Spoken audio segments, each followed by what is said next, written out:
call you here and you present your work in front of us and we discuss that what research you have done in the area of disruptive innovation. I would like you to tell about the rules of the games. I'm going to chair this session and I'm going to evaluate you because at the end of the conference, we have to select one best paper. And the criteria is right here in front of me.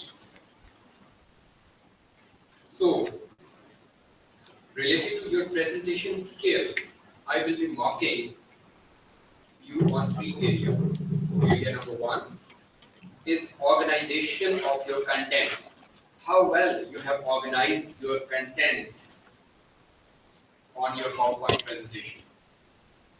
Secondly, graphics. Have you used any graphics, graphs, charts, pictures, images, which is supporting the content of your presentation?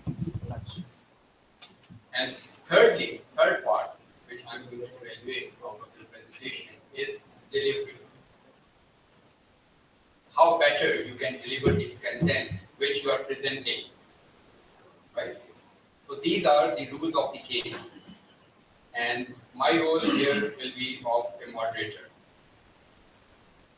You have 20 minutes for your presentation. I want you to divide these 20 minutes into 2 parts. First of all, you come here and present for 15 minutes, and remaining 5 minutes we leave it for Q&A, question and answer. Is it okay? Okay. Thank you very much. So here I would like to invite the first presenter of the day, Dr. Krishnamurthy, who is presenting coronary plaque detection using novel imaging technology, and this is from the Biosciences and Environmental Studies.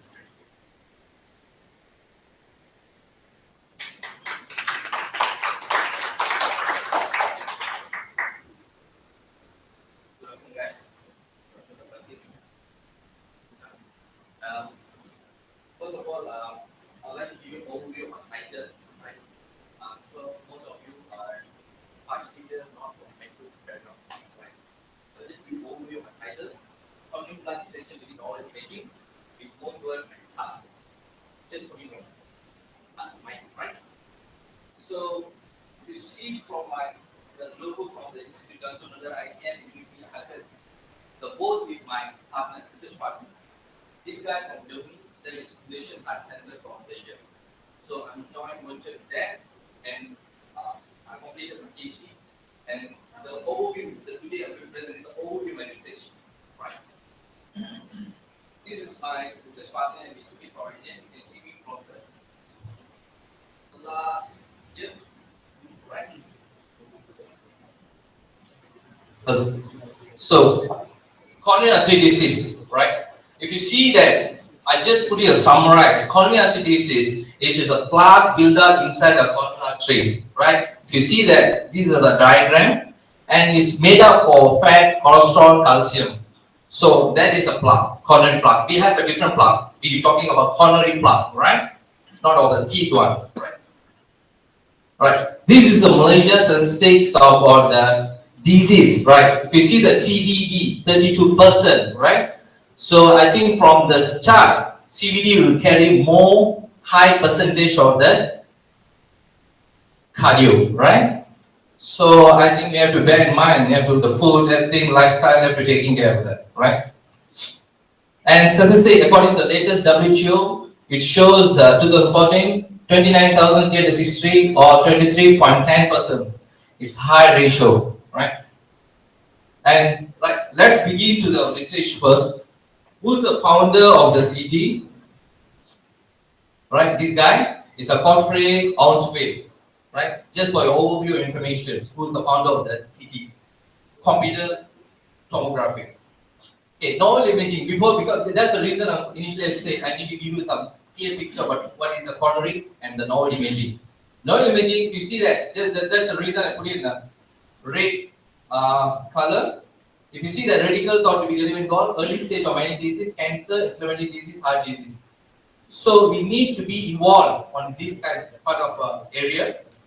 And our aim is to build scanner that is radical with the body, build the response of the free radical to various forms of treatment. That is novel imaging.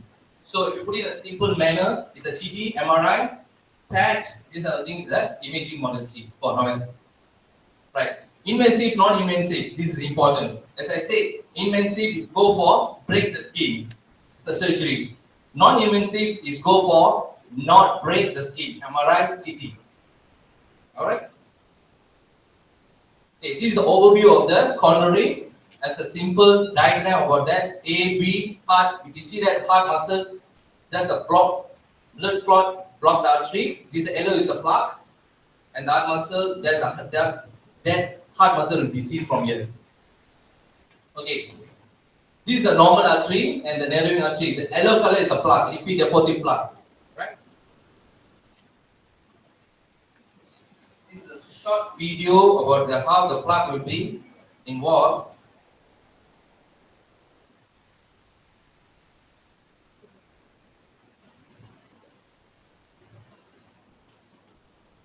Then the blood circulation. I can see that yellow color. That's a plaque. Due to our food, even you can take any part of the right.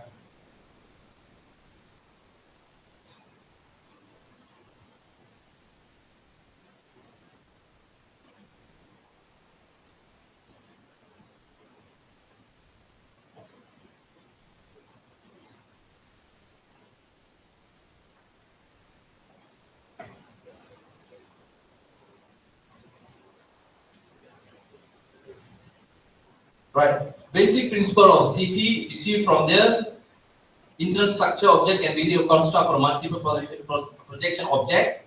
CT scanning is the system collection, representation, projection data. That is a CT where you can see your body, your brain, kind of different kind of object, right? And your comparison of CT with the conventional radiography. From conventional radiography, suffer from the collecting of 3D structure or to do 2D image. And if you see what CT, give you accurate information, diagnostic information about the distribution of structure inside the body, right? Yeah, just keep this. I'm going to show you about the design and implementation. Right. This is an overview of my research. If you see from here, we got the raw corneal data from the CT, and then we go to store 3D CT image in the server room. And from the server room, we retrieve back the stored 3D set CT images, and then come back to first phase 1 reconstruction. That's the radiography people are doing that. And then we go to reconstruct phase 2, technical people like us, PhD scientists are doing that, and we give back to the surgeon. So better sensitivity, clarity of the images, right? And world-class review, this is the statement, world-class review has stated 64 MDCT. MDCT stands for multi-detector computer tomography. Is an enhancement of the CT. Alright? So if you see that now evaluation 64 slide MDCT is real world of cardiology, a comparison with the conventional coronary and geography. So these are two authors who mentioned it's proven, right? This is the multi MDCT, and this is a timeline from the 1971 until 2012. The motion correction, we can detect the motion of that breathing, right? The blood circulation kind of things, we can detect that. I'm skipping this. I'm going to talk about basic medical image processing. This is my part where you are. I'm sure you guys can ask me, am I MBBS doctor? No, I'm not MBBS doctor. I'm from bioinformatics, right? This is where I'm playing a major role. As I say, mentioned in the chart. Once we get the CT, the radiograph, the data from the radiography, we're going to manipulate, right? So first thing, we have acquisition, processing, visualizing, reporting. From the three, we break down to pre-processing, segmentation, detection, analyzing, diagnosis, right? Now, what is CT images? What are the acquisition? What are the stands for? What is the function of that? Acquisition, just very likely the noise could be introduced. That's the first one. When you go inside the CT, the noise will be introduced. Second, enhancement. Image, the quality image will be increase. Segmentation, and then for the last one is a classification. More on this as we have. We're going to classify the data, right? And what are the challenges unique to medical images? These are the challenges at the moment. So comparison algorithm, lossy, medical images should always be stored lossless format, erroneous diagnosis, and legal implication. These are ethics. So these are some difficulties or problem that you find in the medical images. Okay, this is the overview of my support vector machine. The algorithm we are playing in that, right? It's like we showing SPM maxima at the margin. You can see from the diagram, the red we take it as a tumor, the green we take it as a non-tumor. So same goes to plaque. We classify non-plaque and the plaque. So it's easy for the surgeon, the cardiology surgeon, to go for surgery or go for some other drugs, right? And my work, this is the earlier, my PhD, I just show you the overview. I'm going to talk my PhD, it takes 3 hours. I'm just showing you the overview of my work, what I've done. These two data sets is from my center, and these are the outcomes. Can you see the scan plot for 2 diamond? Can you see that how break down the red and the blue? These are the sensitivity and the visibility. We can see that, right? And the conclusion, what I'm trying to say is, use of 16 slice CT scanner with a 4 ms rotation time combined with a blocking agent, it's superb, right? 16 going to increase with 64 become NDCT. We say easy for and very visible to detect, right? This is my reference.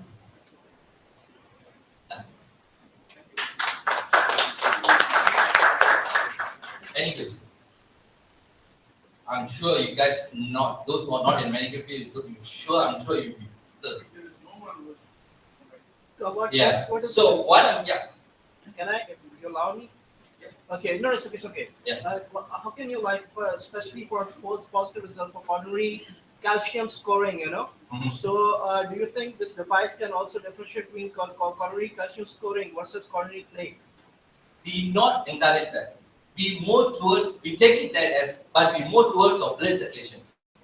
So we can put in a way as basically a screening, a qualitative analysis. Right. Exactly. So yes, sometimes we really need to go into the depth. Yeah, but we advise that. We take it as 35%. So how many patients you have already tried on? Or not yet? You need to leave that. Yeah. It's ethical one. It's ethical. We can't release that. No, I'm not asking about the patient. I'm just asking number. Of the numbers it could be around 20 to 25. Only 20 to 25. Yeah. As per incidence in Malaysia. Yep. Okay, thank you. Because when I was in Germany 1 year, we have tried for 2 patients.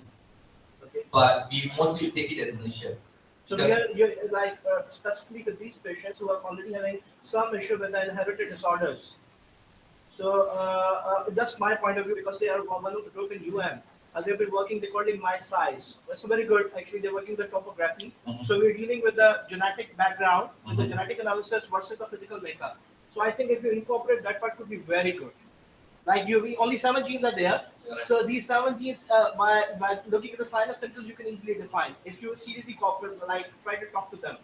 It's something very big you can bring in. Thank you. Welcome. Thank you so much. Yes.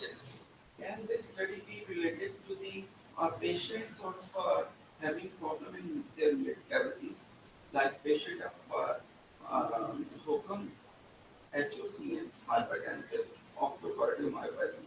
Right. It's good question. We, as a technical people, right, bioinformatics people, we can go to any disease. We just play around the images. So hypertension, we go for that EEG, even the brain tumor, and even the epilepsy. We are there to help you. But we are more towards imaging classifications. We are not dealing with drugs or that. We encourage the surgeon, right? The surgeon always need people like us, like radiographer, need people like technical people like us. So we will be the middle line. Doctor, surgeon, radiographer will be the middle one, right? Any more questions? If you need more clarification, more information, I'll love to meet you. I have one question. Yes, sir, please. Your research is aiming to be the creator of this novel imaging technology, algorithm which you have discussed, right? Or you are creator of that algorithm? We are focused on algorithm.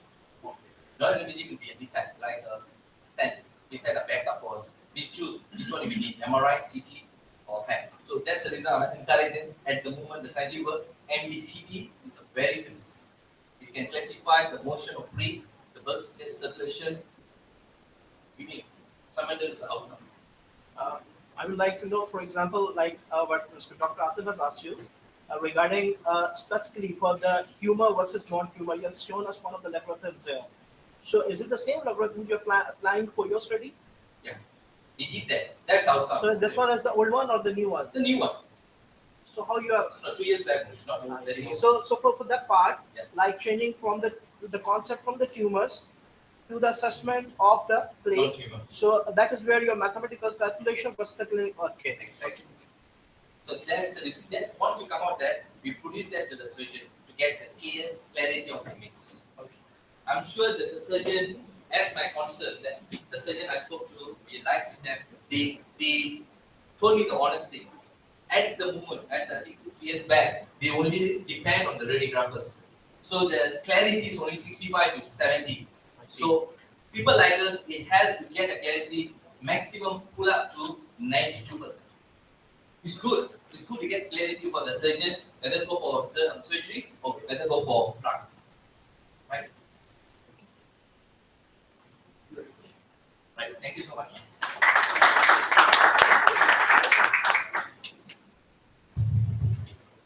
Excuse me.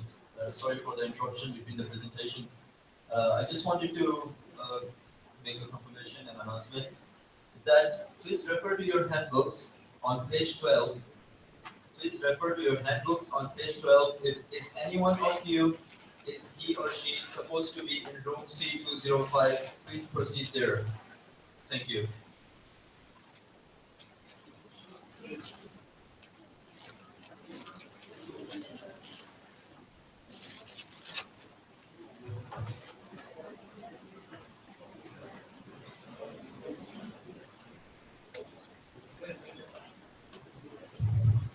In your handbook, page 12, track 2.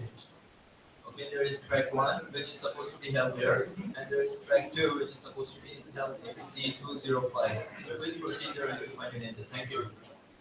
Thank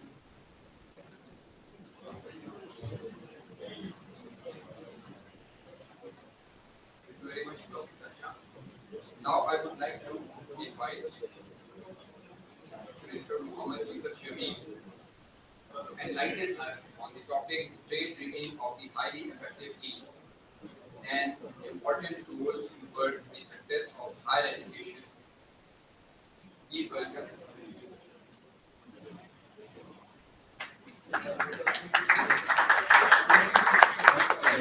Thank you very much.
Thank you very much, Dr. Atif. Sorry for a little delay. I am Yusuf Shami, Director Quality Enhancement Cell at the University of Management and Technology, Lahore, Pakistan. Today, my topic of discussion is date remain effective team that an important role towards the success of student. Before we proceed to the topic, I want to take just a few moments from your casual to introduce our university. Our University of Management and Technology, schools, institutes, 200 plus 10 campuses, 50 plus clubs, 115,000 books, online resources, and income statistics with more than 120 programs. As far as highly effective being, the role of highly effective being is concerned, he must be a professional leader, strategic thinker, planner, curriculum developer, effective teaching, scholarly mindset, effective manager of the faculty, staff, students, and he must have the capability to raise the standards of academic quality, adopts continuous improvement strategy on continuous basis, accreditation of the relevant programs at various national as well as like TFQM, CSP, or things like this. Um, introduction introduction of in 2000 he identifies 8 different ways to accomplish the dean in which he or she his or her goals as a highly effective dean. CSP conducted series of training workshops and the role of the dean. Workshops, they have specified dean acts like a leader, strategic thinker, professional manager, trainer, effective teacher, promoter of research, and effective communicator. I have conducted this, I have basically specified and created a model after reviewing more than articles. And the objective of my study was through the literature on the subject, author assumes model can be implemented that can raise the quality of higher educational institute. First objective was to uncover the various capabilities, and then it is to propose a conceptual framework based upon those capabilities.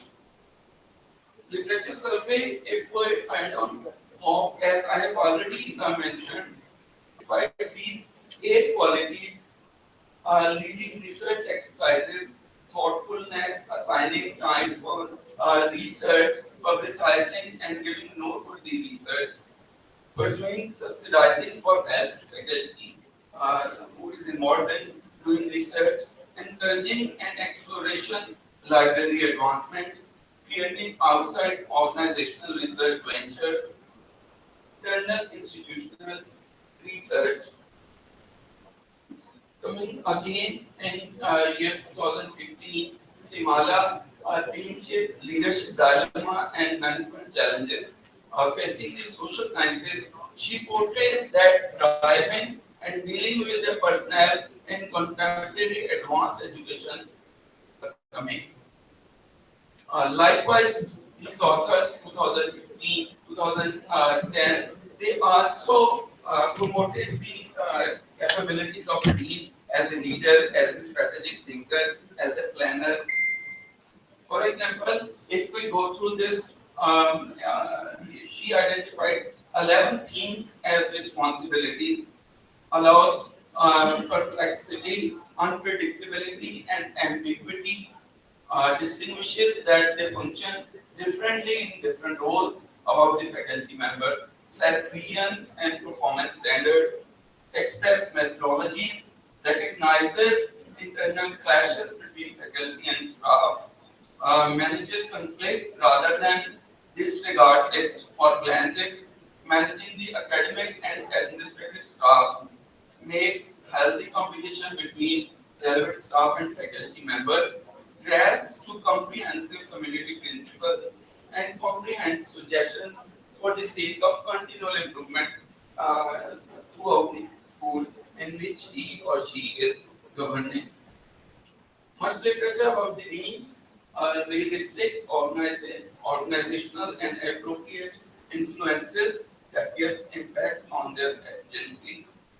To overcome the conflict between various stakeholders, And then the academic administrators or deans provide leadership, establish the culture, which includes a supportive and collaborative atmosphere in the school.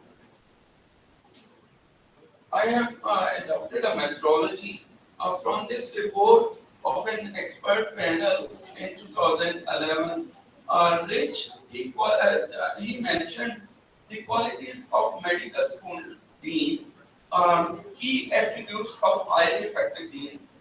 He has identified this proposed framework, which is given at the end of the presentation, to uncover the capabilities and to identify the key attributes which she has mentioned is in her report. Key attributes of highly effective teams as leadership is concerned, different authors have different works on leadership and given examples. For example, in case of leadership, team must have an established high-level attitude to provide leadership, to stimulate and produce a unifying sense of purpose, provide administration in order to encourage progress, authorize and train the staff. And, in the year 2000, man mentioned advances the accomplishment of the university's main goal, objectives, targets, and playing a main part in guaranteeing the faculty towards the contribution towards the enhancement of scholarly activities in his or her school. Leader in growth agenda, managing change, handling financial, physical, and human resource management. Professionalism is the second key attribute of highly effective dean. Western Liberty University assigns and evaluates their deans on the following duties of professionalism: pursues teachers, administrators to advise concerning cases, including their standpoints on several subjects, must be professionally prepared in the relevant knowledge area, and also trains the junior staff. Record is tried to make a considerable influence to school opinions and extends a leadership part with the relevant stakeholders, handling the academic administrative duties professionally and create a healthy academic culture. As far as planning and preparation is concerned, more than 2014 indicates the following responsibilities. Dean must be conversant with the school's discipline program, shapes the future direction, as already told, sets the vision, mission of the school, participate in school's procedures for objective settings, key placement, critical thinking, and assessment of different various exercises provided to the faculty, to the staff, and to the students as well. Albert referred to one of his articles. He stated that he must coordinate semester scheduling, enrollment administration, room utilization, profoundly refined with a dream towards the change of scholarly mindset. Means he or she must contribute towards the enhancement of research activities in the school. Long and White, he mentioned accompanying planning duties as teams up and enables the staff to create, execute a healthy school group, open doors for staff collaboration, coordination, focus through decision making. Development and allocation of resources is also one of the key attributes of a dean. Dean must be effective in seeking research grant funds from external resources, attempts to build up a school-based budget plan, adjusting student-focused needs to the school objectives. Resources incorporate maybe assets, physical or human resource assets. Same wise, more in 2014, he mentioned the responsibilities as far as development and allocation of resources is concerned. Allocation of resources to departments, instructional objects, must be predictable and must be in line with the school's vision and needs. He or she must be fair in distributing resources, monitoring, manage, or programming, dealing with budgetary oversight. Adopting continuous improvement strategy. Uh, as a whole, if we look at all the relevant literature, he or she must lead change through improvement, continuous improvement in his or her school activities. As the execution of school vision, mission, objectives, model systematic administration by comprehension and utilizing framework to accomplish school's objectives. Being teamed up with everyone of the partners to distinguish, utilize inventive methodologies, actualize real and creative, highly influence methodologies for the sake of improvement. And same way, for the sake of improvement, this is also one of the key attribute function of the highly effective dean. Same as he or she has to manage the school management, and he or she sets the key performance indicators, manages the school activities, coordination and dedication of the stakeholders, include maybe students, alumni, parents, employees, and the community as well. Takes regular feedback, activates tremendous time management skills regarding all responsibilities in a unified mode. Students, teachers, etc. Is also one of the key attributes State University of Ohio describes in 2012-13 report. As far as curriculum management is concerned, Dean gives administration in educational modules, progress, appraisals, scholarly program evaluations, offers a level of assurance that our educational modules is contemporary and appropriately proficiently working, conveys a level of presentation, curriculum is suitable, associated, and focused towards the development activities. Likewise, faculty and staff management is concerned, he has to support, he has to delegate the responsibility towards the faculty and the staff, and he has to take the feedback on the accomplishment of the objectives or responsibilities given to the student, faculty and staff, and he has to regularly monitor the progress of the relevant faculty. Students management clearly defines the expected student behavior, starts correspondence, discourse with guardians, educators in connection to the university welfare, lies with administrative departments on management of student affairs, makes eye contact with the students, set rules for information, follows and promotes our academic performance policies. Effective interactor and communicator of the responsibility. Dean adopts suitable methods for appraising the faculty, staff, and the pertinent directors of significant improvement. He or she establishes effective ways for interaction, sympathy with the students, with the faculty, with the staff, and then he decreases the nervousness of the faculty, of the students, of the guardians. Teaching capabilities. Be a highly effective teacher and classroom manager, thoughtful obligation to distinction through his persistent professional development, provides a central guideline and incorporates extra visits and feedbacks for teaching to the faculty. Raising academic standards.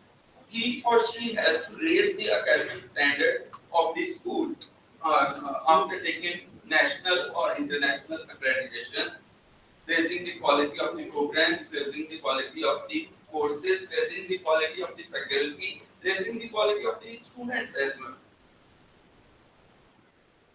Research-oriented skills, he or she must be having a research-related mindset, scholarly activities. He must be capable enough to cover these activities, and he or she must be conversant with the upcoming and ongoing modern research methods, and he must authorize the faculty member to present his or her ideas, research articles in various journals and conferences. Program assessment, he or she has the responsibility of conducting program assessment. Various tools can be used, for example, rubric reports, program assessment through the alumni feedback, program assessment through the employers feedback. That's very much essential. Accreditation of the programs. At present, more concentration is being given to the accreditation of programs at national as well as international level, like SACWAS, South Asian Quality Standards, EFMT, AACSB, and so on. If we summarize all these key attributes, we would see that under the heading of leadership, planning and preparation, school, faculty and students management, program assessment, raising academic standards, and research-oriented skills are the part of the leadership. We must be having highly professional, leadership-oriented, organized, planned, well-managed, and creative person. If we look at this overall conceptual framework, this contains the key attributes like leadership, professionalism, planning, preparation, development, and evaluation of resources, continuous improvement strategy, school, curriculum, faculty, staff, students, management, effective interaction, communication skills, teaching skills, raising academic standards, research-oriented skills, assessment, and accreditation of the program. This is the last slide. If all these attributes, if all these key attributes are deemed can perform these activities in a school, that school can be ideal. And if all the deans of all the schools can perform accordingly as per this conceptual framework, the higher educational institute, the quality of that higher educational institute can be raised. Thank you very much. Any questions from your side?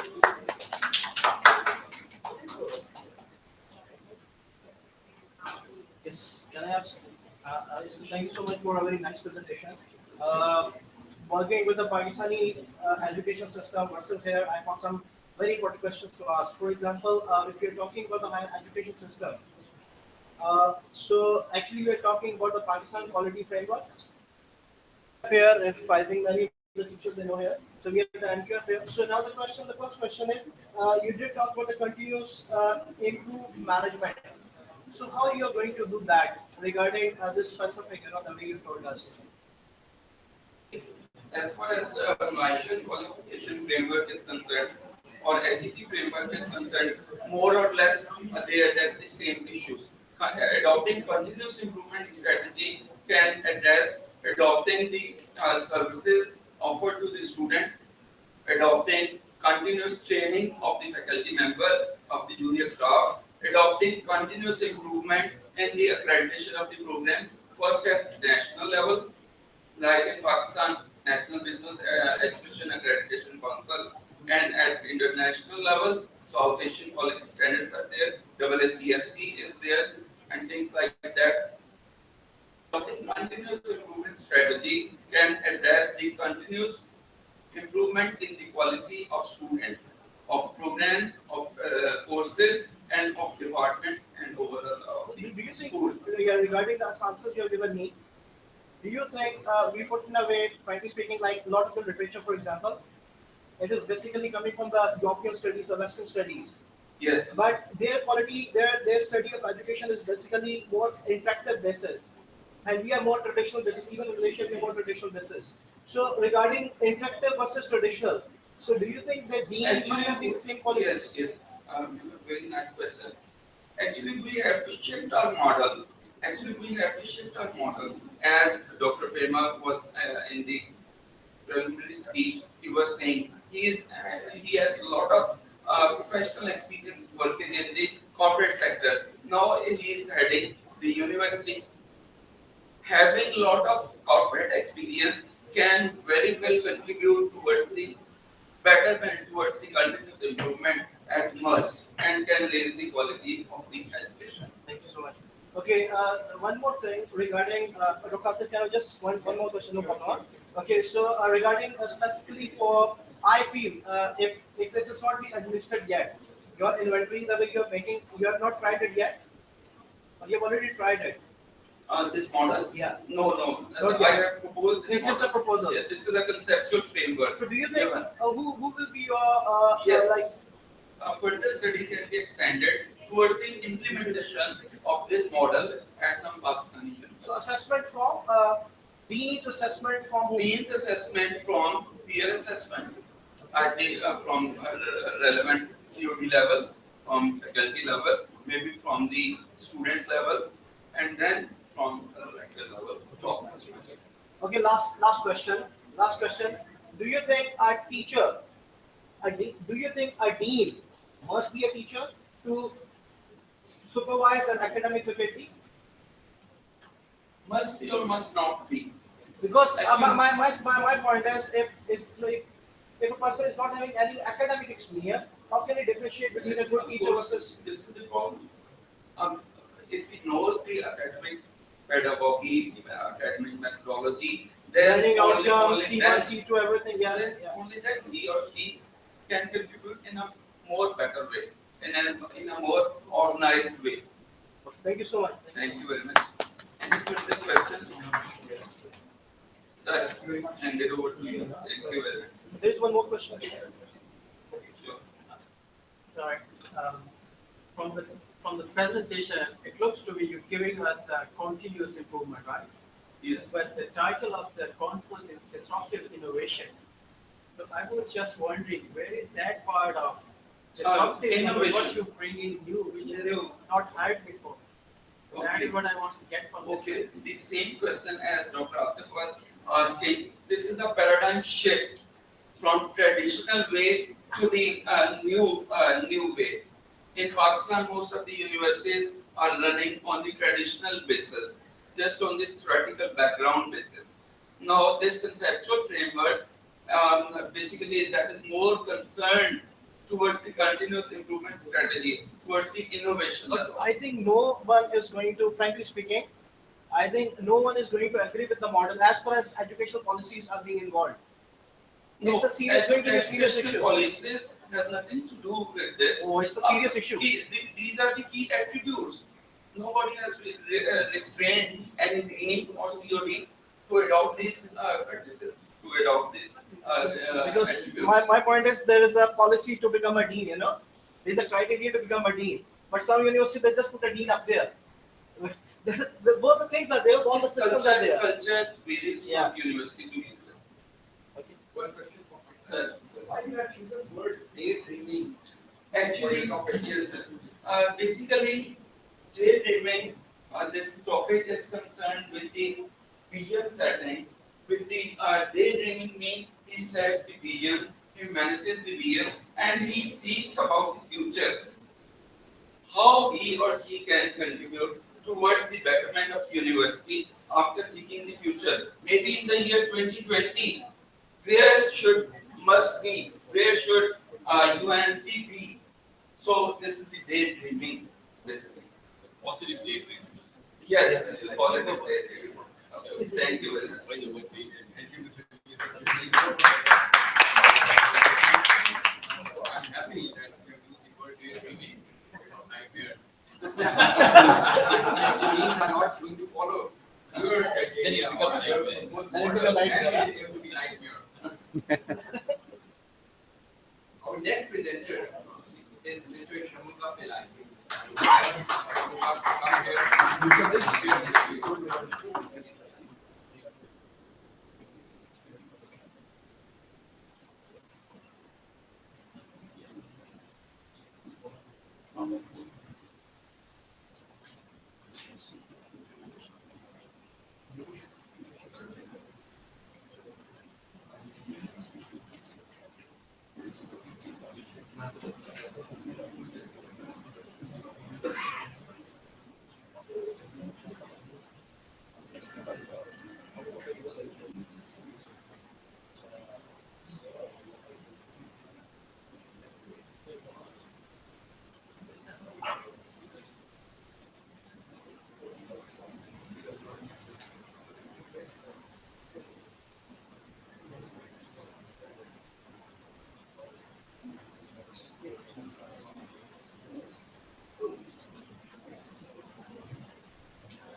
you hear me?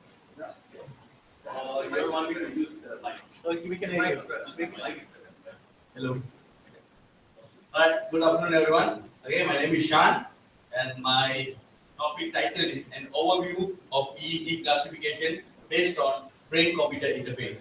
So, okay, I just wanted to ask all of you,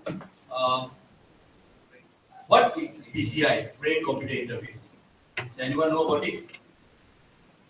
Brain-computer interface, anyone? Alright, EEG signal? Yes? EEG signal? Alright, thanks. Okay, my topic is based on EEG signal, BCI. Okay, so let's go for the outline of the presentation. I'm going to present about the background of the study, problem statement, type of the EEG devices, algorithm used in EEG classification, experiment, data, research in progress, tools and software, conclusion, finally reference. Okay, right now I'm doing this research. I just wanted to talk about the overview of it. Okay, and I will explain about the preliminary experiments and everything to all of you. Okay. All right. The background of the study: BCI technology represents highly growing field of research with application system. Okay. Can you see this picture? Okay. This is basically BCI. Okay. BCI is the direct communication part between a brain and a computer. Okay. Is it like if let's say we wear the system or the technology, okay, the output will be everything in the time series signals. Okay, so this is the example of the picture, and this is the old version of the BCI technology. Okay, and the background of the study again is a direct communication part between the brain and an external device, which is a machine. BCI research is aimed at developing new communication technologies. It's kind of starting from 1970s and till now, they're starting from non-invasive to non-invasive. And nowadays, recently for past 6 years, actually they are using portable, which is using the USB device. So we don't need wire for it. Okay, just a USB. Right? So it's additionally controlled for the people with severe motor disabilities. What does it mean? To whom this BCI technology will be more helpful? Sorry? Disabled people. Okay? Because we are normal humans. Okay? We can talk. We can walk. Okay? We can move our hands and everything. How about the people who are disabled? For example, ALS, who are the stroke, coma. Can they talk? Can they move? No. So this BCI technology will be more helpful for them. Right? So any BCI system goal is to record the brain activity in order to manage the computer. So it means BCI can record all our brain movements, kind of brain signals, can give the output as a signal. Next, we are going for problem statement of this research. Brain signal can be obtained through invasive or non-invasive. Okay, do you know what is invasive and non-invasive? Previous presentation have already explained. Correct. thanks to Dr. Dachana just now, because he already explained about the invasive and non-invasive.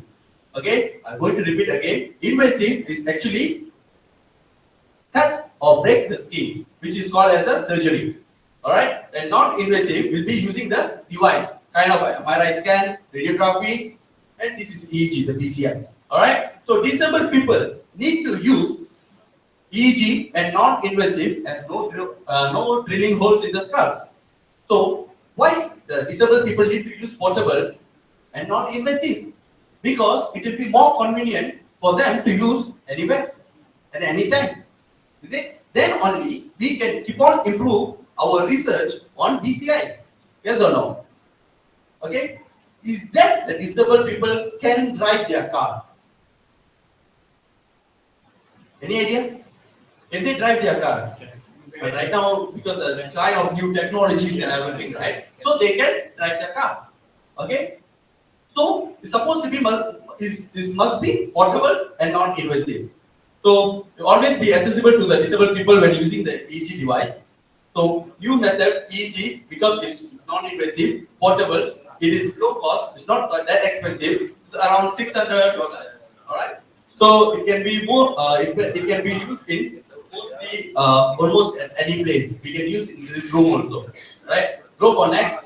Now I am going to explain about the type of current available called EEG headset. So right now, the very famous in the market is emotive EEG,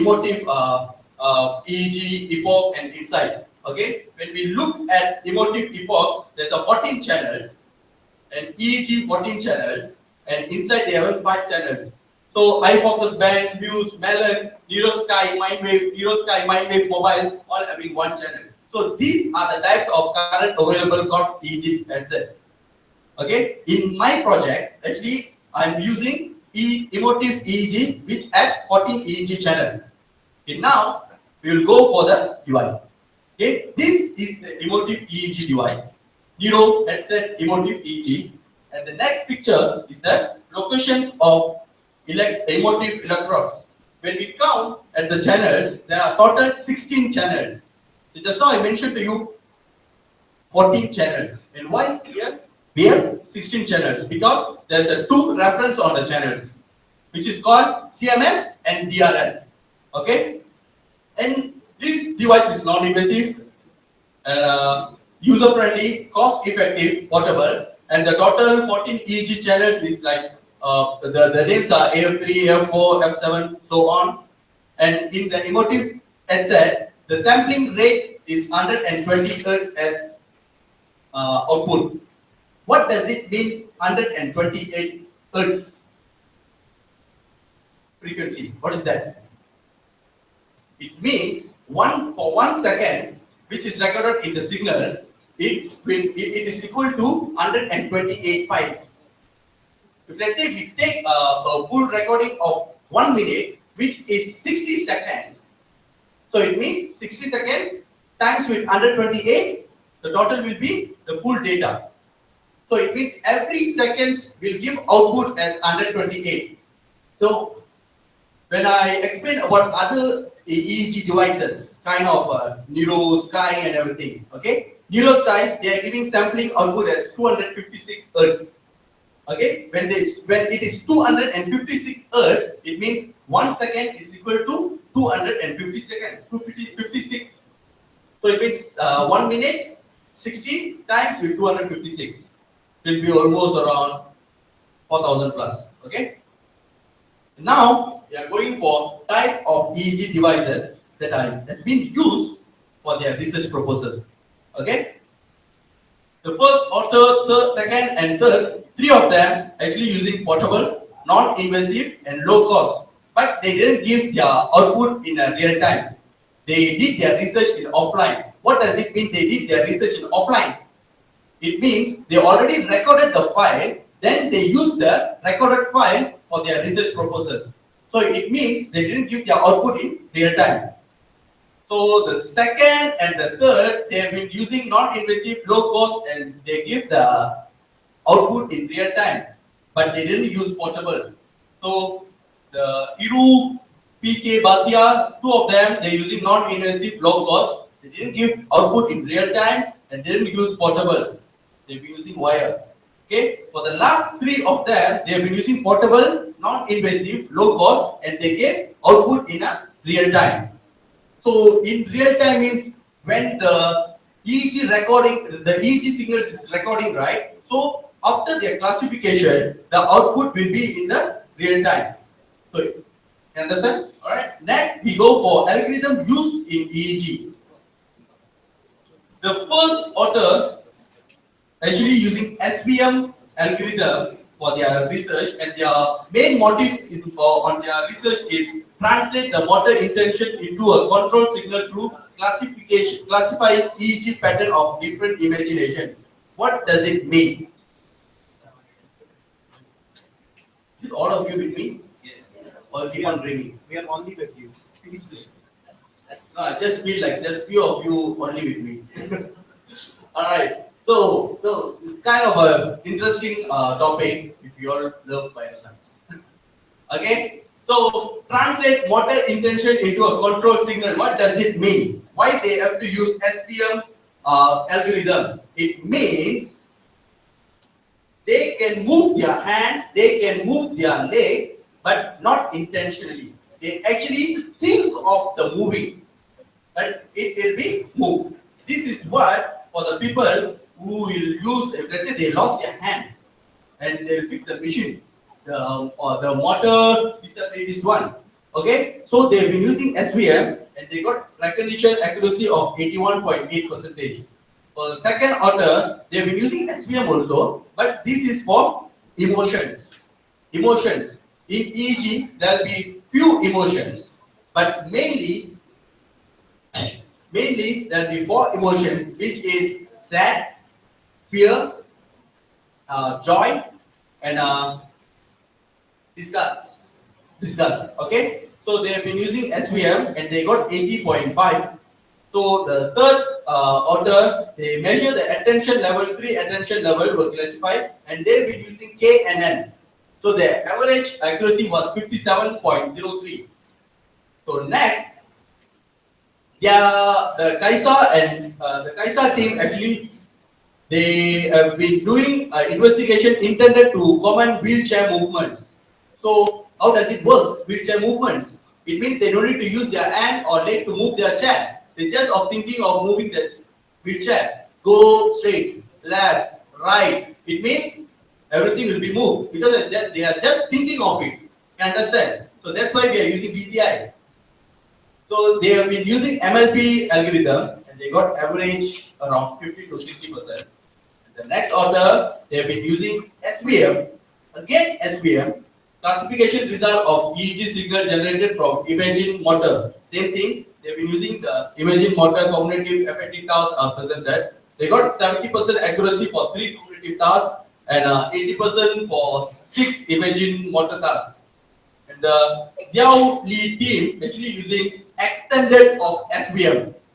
So it means MKL SVM means they've been using SVM algorithm, but they upgraded. So it means they have put some input in the SVM, so they make it MKL SVM. So they got 99.2% for 2 classes to explore the ability of mobile phone using platform using the emotive asset. What does it mean? We are using an phone, right? Mobile phone. So they've been using the DCI to control the phone. Go to Facebook. Just think of it. Already there. What's up? Already there. Hi. Hello, how are you? Already there. So it means they already got accuracy level of 99.2 for 2 classes. And next, Jaylin and Jiang, they have been using PCA, and basically PCA algorithm will be used for the emotions, the facial expressions and everything. Okay, and they achieved 6 facial expressions. And next, Bansal team, actually they have been using analyze real-time EEG signal for eye blink, K and N. They have been using K and N, so they correspond to double and single eye blink action. Or it means they wear the device, then they do the eye blinking and everything. So the they got the output correspond to double and single eye blink action. The next, they have been using neural network algorithm, identify 4 different states of emotions, and they got accuracy 95.6% accuracy. And last one, they have been using LDA to use the wheelchair, and they got 60% for averagely and 67 with post processing. And that's all for the classification of EEG. And now we'll go for experiments that I have done. And now I'm not going to talk about all the experiments because I have shortage of time. The same thing as Dr. Sachina told all of you. If let's say we wanted to explain about all our experiments, we'll take almost 3 hours a day.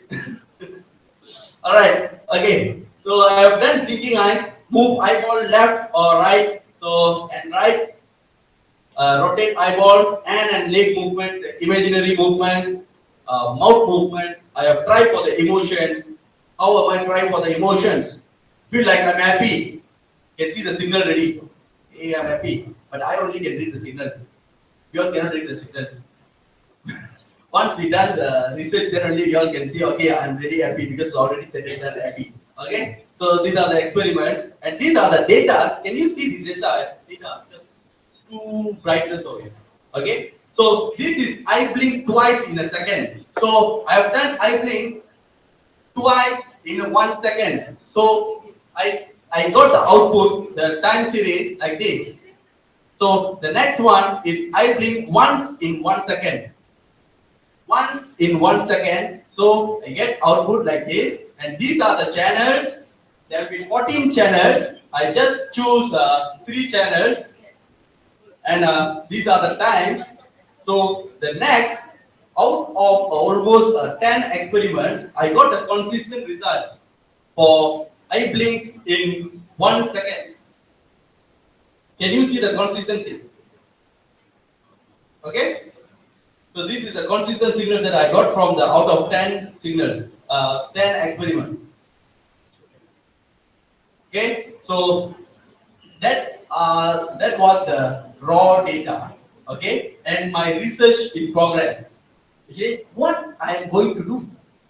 Okay, I am going to investigate pattern matching technique through SAX algorithm that can process within EEG, which is portable and non-invasive.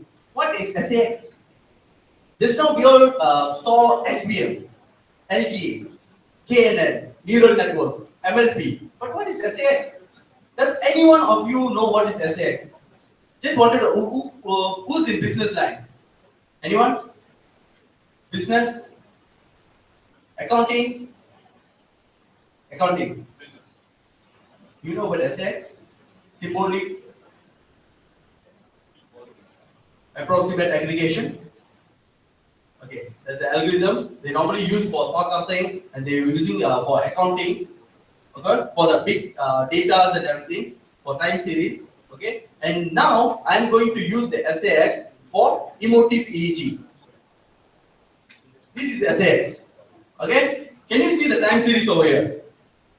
Okay, we saw the time series just now, right? The signals. Okay, I am going to convert the time series into a symbolic string. It means, can we see the A? Can everyone see the screen? Yes. Okay, so it's A, C, D, B, B, D, C, A. So does it mean, what does it mean? So it means I change the signal to a symbolic string. Just now, what was my experiment about? I blink. Okay, if let's say we take I blink, we just take I blink as a C, D, B. Next time, when I use the system and I blink, and the A, C, D, B repeated again. Okay, so that is SAX basically. And why SAX need to be used? Okay, SAX has the capability to complete the extract process in easy way, more convenient for time series. So for most classic data mining such as classification, clustering, indexing, so SAX will be used. So SAX allows the best anomaly detection algorithm. Okay, so the tools and software that have been used for this project MATLAB. I think most of you know about MATLAB. Then Java, and right now I'm working in a R programming language, which is a software environment for statistic, computing, and graphics supported. And the next one is Python. So we can use all these tools and softwares for classification of EEG. Okay, final one, all happy ready. Again, from this paper, we have presented the algorithm used for classification of EEG. Algorithm such as SVM, KNN, LDA, mainly used for EEG classification. Okay, so compared with other algorithms, SVM achieves the best result in some experiments. So in future, and right now I'm working in SAX, so we are expecting some more techniques for EEG classification such as SAX. Because SAX can give a better performance, so we would like to know, we would like to expect something new for the EEG classifications. Because every time, I'm not condemning about SVM, sorry sir. Okay, because for normally for EEG, everyone will be using SVM, KNN, and LDA. Would like to know, we are expecting something new algorithm to be used for EEG classification. And that's all. Thank you. So, that's all. Any questions? Yes. I do not have a question, but I would like to comment on your presentation. Two things. Okay. One thing is a disable. When we use the word disable, we are saying this person is absolutely no use, but that person may be able to do certain things. So we should use the term special need people. It's a special need people, not disable. When you disable something on a computer, it doesn't function at all. So people are not functionless, they have special needs. So one comment is there. Please consider this in your future. And the second thing is you said we have 4 senses. We have 5 senses. The fifth one is a touch, how you feel cold or hot. And there was a Hollywood movie years back about 6 senses. So if you please keep in mind, we have 5 senses. All right, 5 senses. But yes. Is it related to brain? Because brain is normally divided into 4 sections. If I touch something, okay, how do I feel I touch hot or cold? It goes the message to the brain. Okay. Right? So we have 5 senses. Okay. And the last, maybe a question, that, right? How it will be different? What it will bring unique or benefit from the other system of algorithmic system used for classification? What is the main differentiating of this algorithm? Why you are using it? The SAX. Yes. Because SAX normally used for big time series. The forecasting, the accounting, recently they are using for forex also. Okay, forex trade. So we would like to use in each classification because that's why we are really doing research. No, but you must be in your mind why, what will be the potential benefits you can get out of it. Doing experiments, okay, certain hopes. Okay. What are your hopes or expectations? So it means, if let's say in SVM, normally, if the signals is keep on repeating, right, it will, if let's say we go for the emotions, okay, go for emotions. There's a sad, happy, and a sad, happy, and a fear, okay, take it for it. Let's say we are using different algorithms, okay, if the signals is keep on going with no output, it means there's just a neutral line. Okay, in SPM and KNN, they will not give the correct information, but in SAX, it will show 0. That is what you think is a differentiating. Yeah, because we want output for all the signals. We don't want to get the output only for the actions. We wanted to let the users know what they are doing, what they are getting. All right. Anything else? This is a master's project or PhD project? It's a master's project. Okay, just want to add in something very important because it's not about the brain. Okay. It's about your motor track versus sensory tracks. Okay. You got 8 motor track, you got 11 sensory track, and you got inter tracks, 2 tracks. Okay, starting from the brain, first order neuron, second order neuron till the plexus. What he was talking about the touch system, huh? So you got all those things. One of the best advantage what I found from the EEG analysis versus your model, when you're talking about A, B, C, D, I think you should really look into the fact. I think it could be something very good if you are considering A to B. The signals are there, B to C, the signals are destructive. It means you can even plan the order of your stimulus in a very nice way. Okay. That is the best thing what I am understanding out of all this fact. I'm actually supervising nearly 6 PhDs with me. All right. So we have been working with the neuroscience, especially with the spinal muscular atrophy. So we have been going through all these things. One of the best part is what you are expecting out of it is that part, which could be very good for the diagnosis and prognosis later. For the doctors, lesser for the patients. That is the best part. Thank you. Sir, anything else? Anything else? All right, thank you.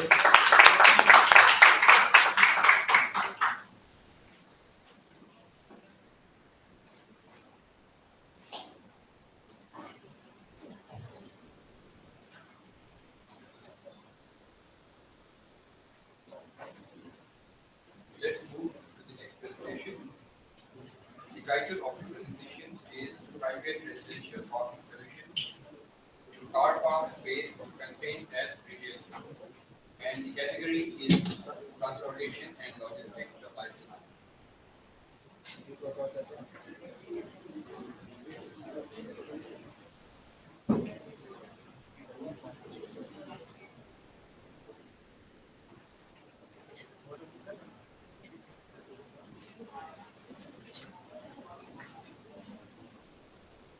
A very good afternoon to everybody.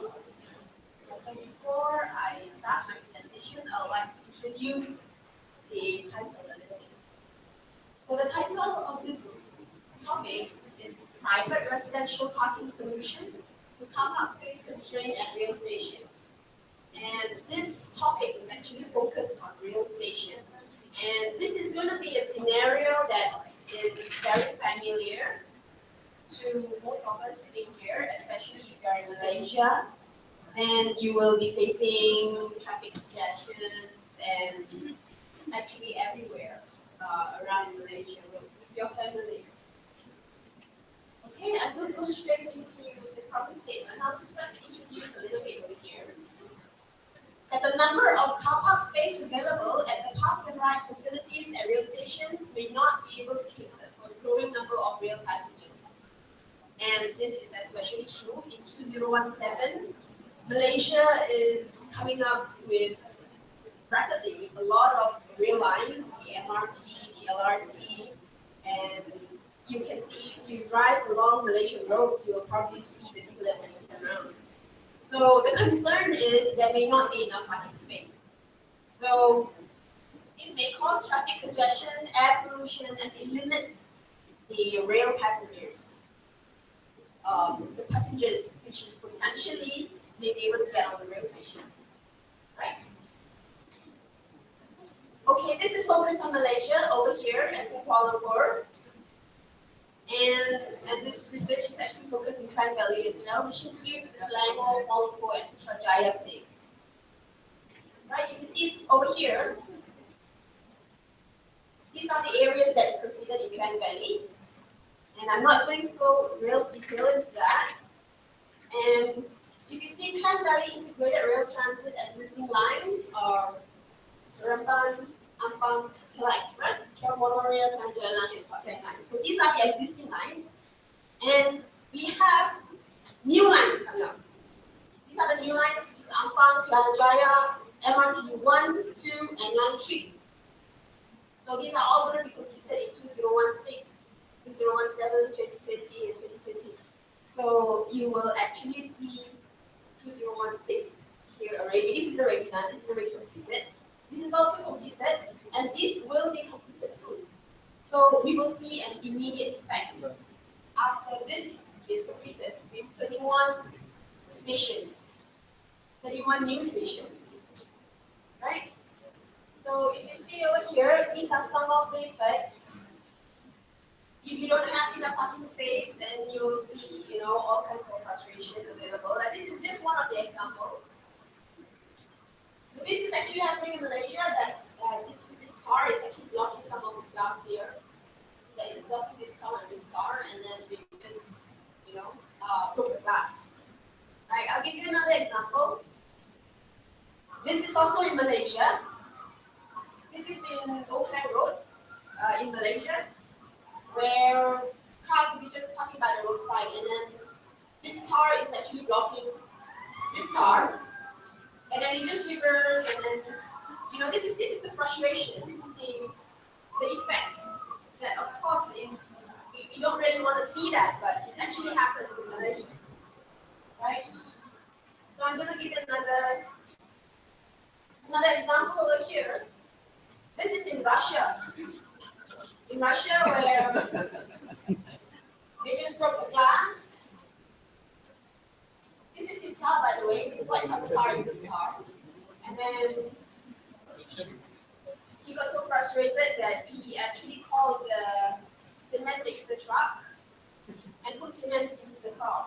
So this is absolutely out of the mind, but it actually happens.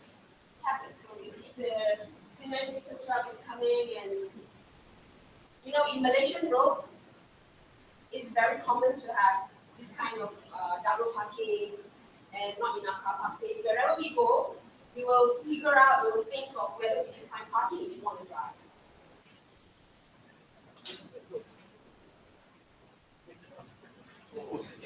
So this is what happens.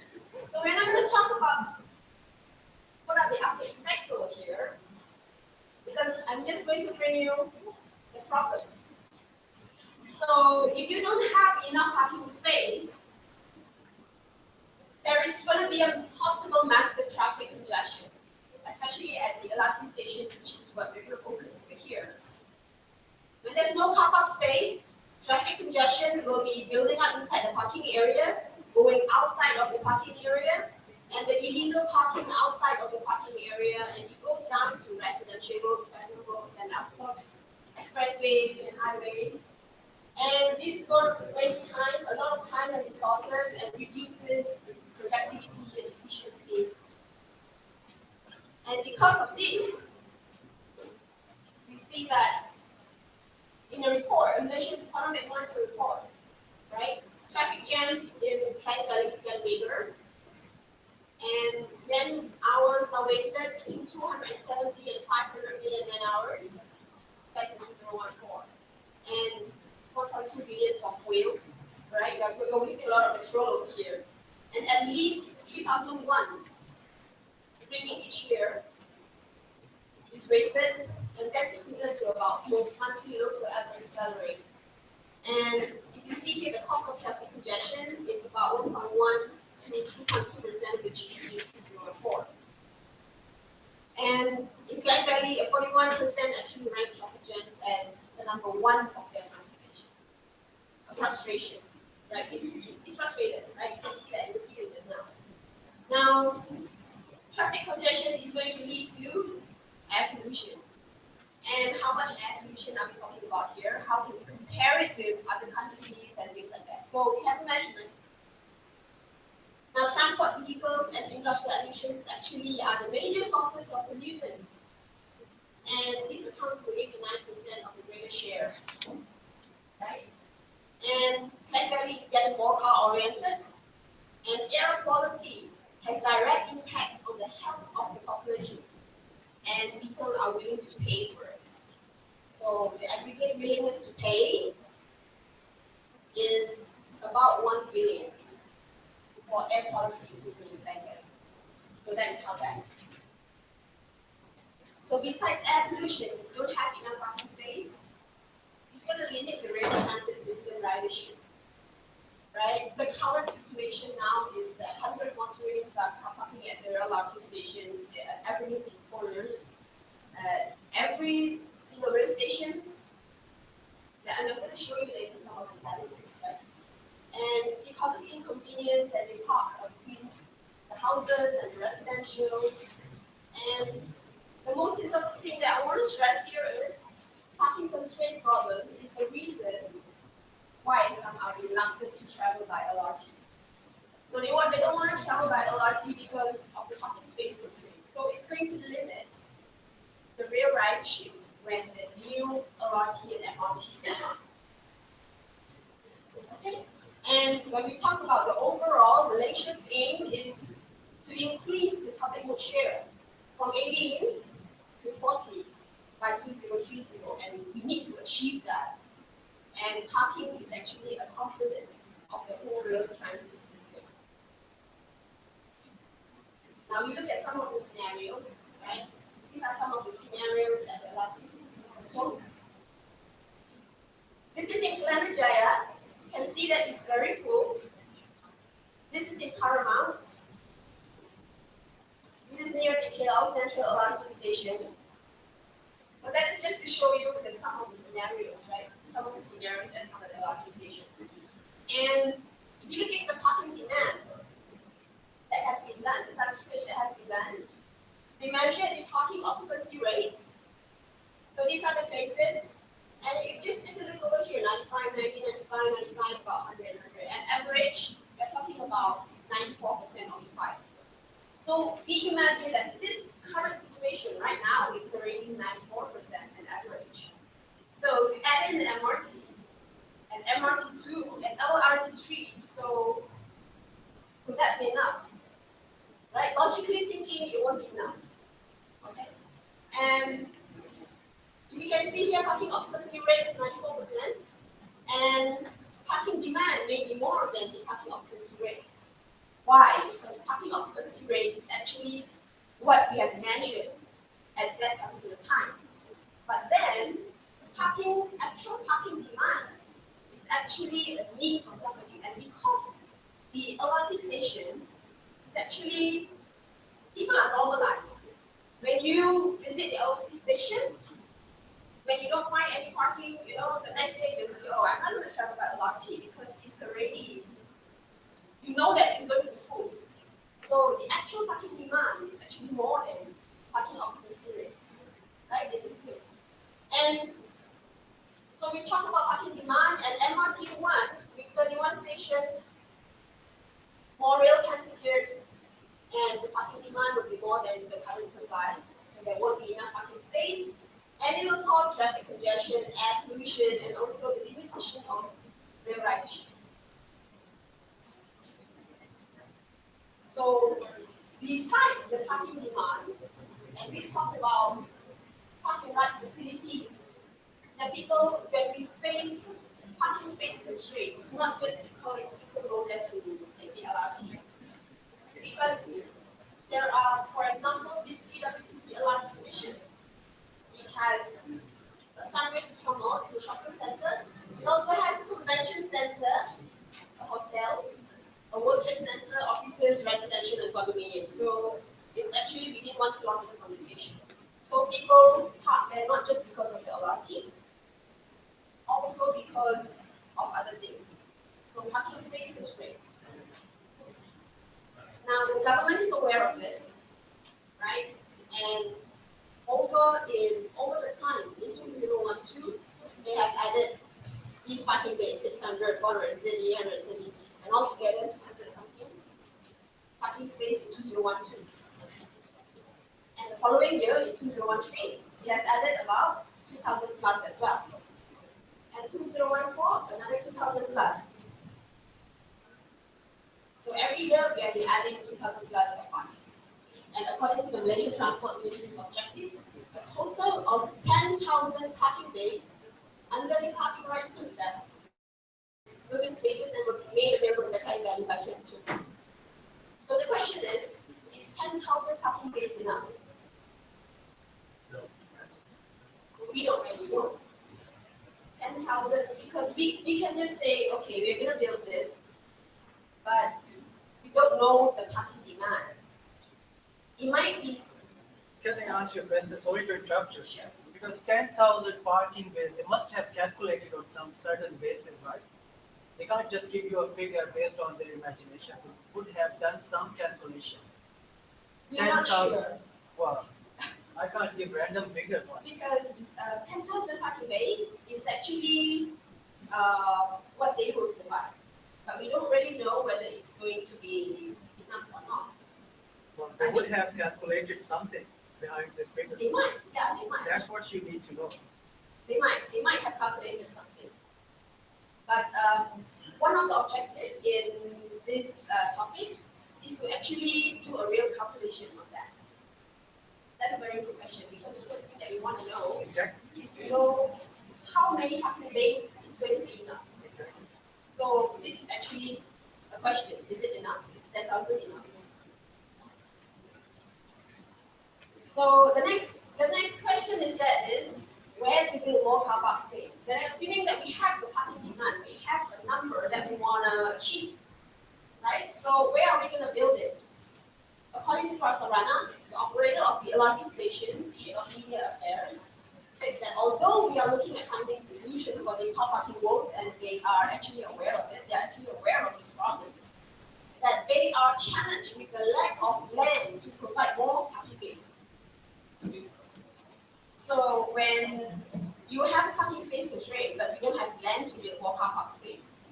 So are there any other solutions? Right? So before we go into the solutions, let's take a look at the space around us. Right? And when we want to build more parking space, but there's no space. So let's just open the mind and see what are the space available around us. Facility, okay, we are talking about car parks here. And the ownership, we can divide this into public and private. And then location, we have on-street parking, we have off-street parking as well for private and public. Right? And the builds, we have surface parking, we have multi-story, we have basement, we have for public and also private. So these are the builds. Right? We have parking right stations, we have retail shops. We also have roadsides, we have institutions. Now institutions will be actually like mosques, churches, or government institutions, where they have their own parking space, if it's not used up yet, right? And then for private off-street, office buildings, they usually shopping malls, and you see residential over here for private, residential. And when we take a look at the whole picture, we will see that all of these are actually used except residential and institutions. And you see residential and institutions, right? Now, how do we make use of these parking spaces? Now, institutions, you can see that malls, as I mentioned already, like malls and churches and everything. So they may have their own parking compound that is not used. Probably in mosques, it's only used on Fridays, Friday prayers. And other than that, they have space for that. And when you see residential, we have plenty of space for residential, especially for landed properties. Because especially when owners go to work, and then the space in front of them is actually empty. So we can actually make use of that. So this topic is going to focus on the private residential parking. So these are the private residential parking. These are some of the houses that you can see. This is just for your information. Now, what is private residential parking? It's actually similar to shared parking. Shared parking where you share space, right? And making existing depths and spaces available for parking to public. It's your house, but you make it for public use. And the owners actually earn money through parking rental fee. And the owners of the parking space actually charge a small fee, right?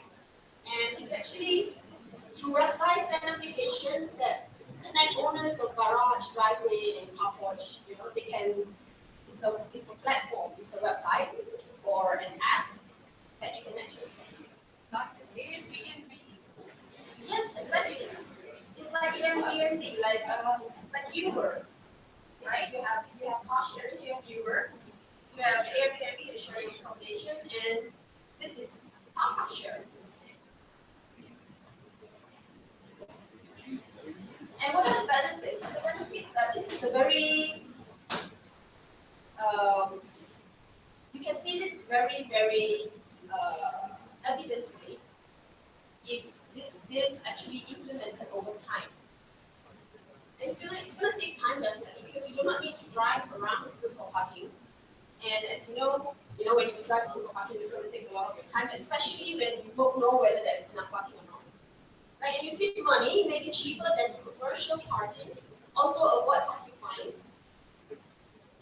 it may be cheaper than any government parking around.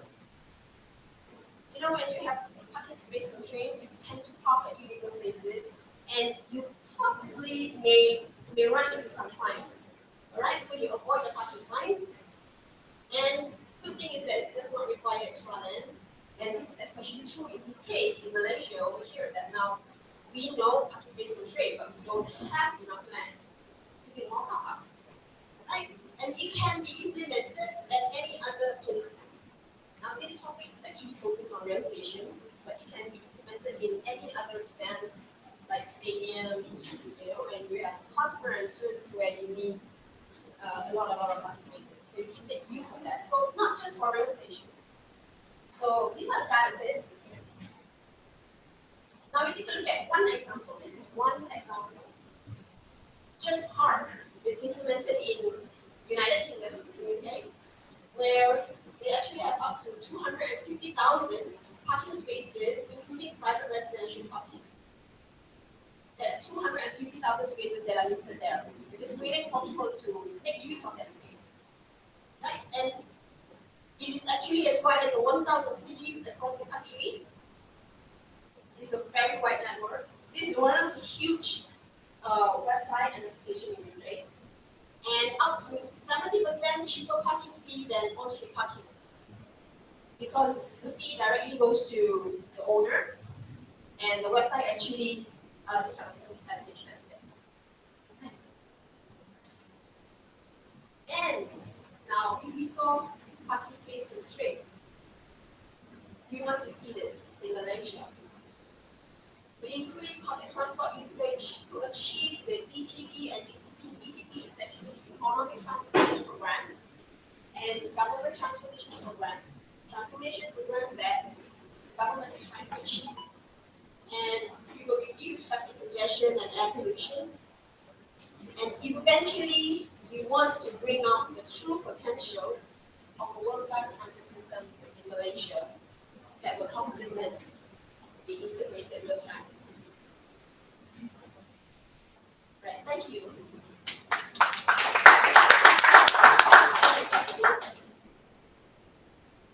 Just a comment, the benefits also income for the nation. I mean, you have to say that, but it's obvious. Yeah, thanks. Thanks. I do not have a question again, but I will share with you some of the very, very important observations which I have seen in Auckland. I lived there for 7 years. New Zealand is a very small country, 4 million people only. But in Auckland is a severe problem of a car park. And if you see, I don't know what is the population here, it's Kuala Lumpur only, out of whole Malaysia. What's the percentage? Because 62% lives in Auckland, of the New Zealand only. The rest of the New Zealand is empty. So I don't know what is in Malaysia, but what I was saying is, the project you are discussing is a good one, it's a timely project, but it only addresses the symptom. It doesn't go to the root cause. The root cause is the development across the country is not uniform, and there is this issue of a planning and development. Because you need to develop the cities as per your growth of the population and the industry. But if you are doing only in a concentrated region, and interestingly, if you see the global, around the world, all the countries have this kind of a problem. One of the cities will be highly populated and they have parking issues and all that stuff. So the problem, I think, is the planning and development from the government. They should have a uniform development and should have a proper facilities of industry, so the people cannot just concentrate in a one city, right? People are concentrating only in 2 cities in the world. If you see around, UK, London has a big problem of car parking. They are introducing different systems to restrict people not to buy a car or to share something. It's a good idea what you are doing to try to solve the problem, but the root cause is not this, I think. Thank you. And before I address that question, I'd like to recap about this topic, which is actually trying to solve the parking space constraint. But in the midst of solving, there are actually different steps that I have not shared in this presentation that there are two parties around the world that is actually arguing between whether you want to provide more parking space in order to encourage rail ridership.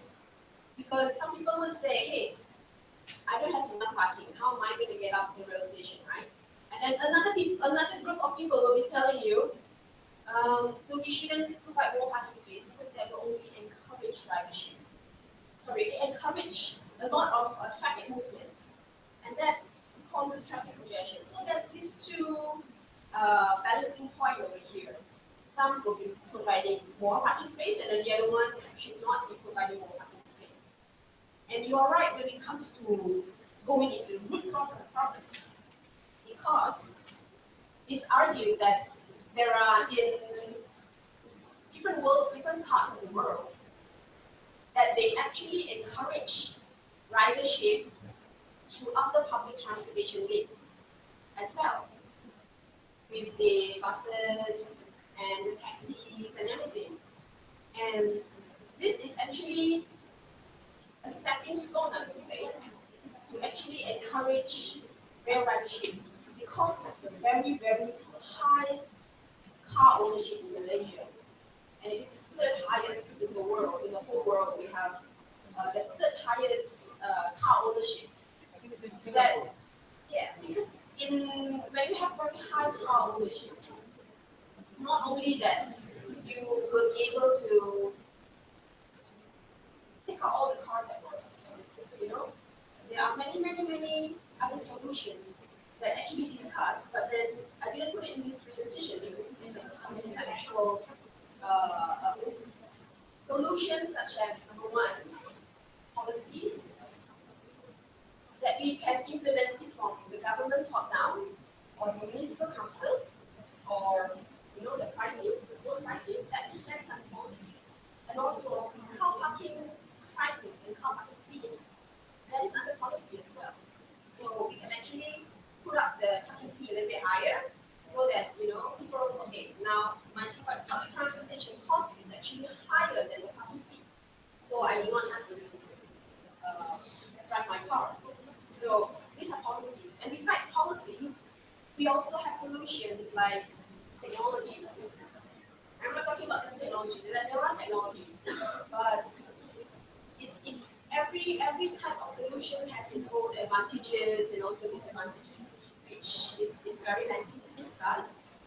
And this solution is actually hinted, and it's actually part of the solution. And it's eventually, this is a solution right now that is a stepping stone, and in the future, when we get everyone to have a good understanding, and if you see, because of the car high ownership, when you have very high car ownership, and the resistance to change is very high, and that's also another perspective that we need to. So we hope that this solution will actually bring some stepping stone for people to move forward, move one step forward, and when they're used to the LRT system, used to the public transportation, and perhaps one day they will be able to go away with their cars. And that is eventually the solution that we want to see. I just add on, there's some places in Malaysia, for example, Terengganu. Okay, there is no proper private transport system.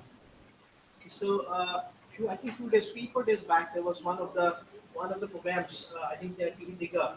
So they are I think Minister of Road Transport, the guy I forgot the name, he was there, and they are proposing now the parking lifts now. So they are proposing. I think that could be one of the best ideas.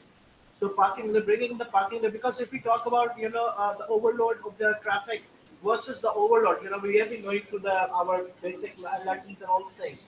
It's so overcrowded, So if I think could be the better idea to facilitate rather than frustrating the whole issue.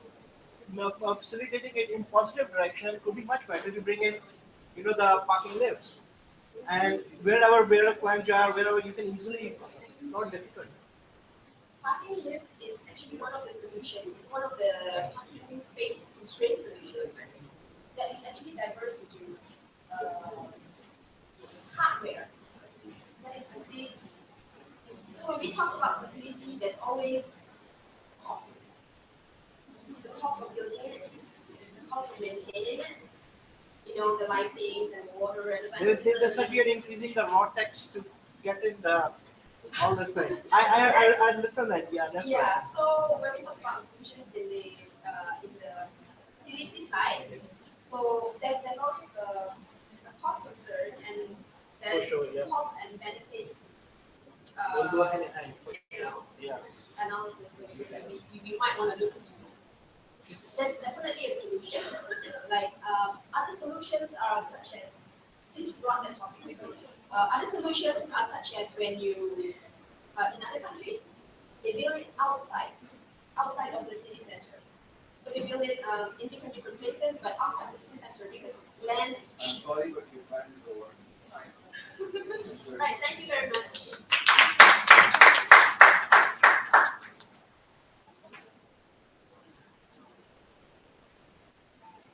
Thank you very much for presenting an enlightened topic. Our next presenter is Franklin, and the topic is smartphones and the disruptive innovation of the retail shopping experience.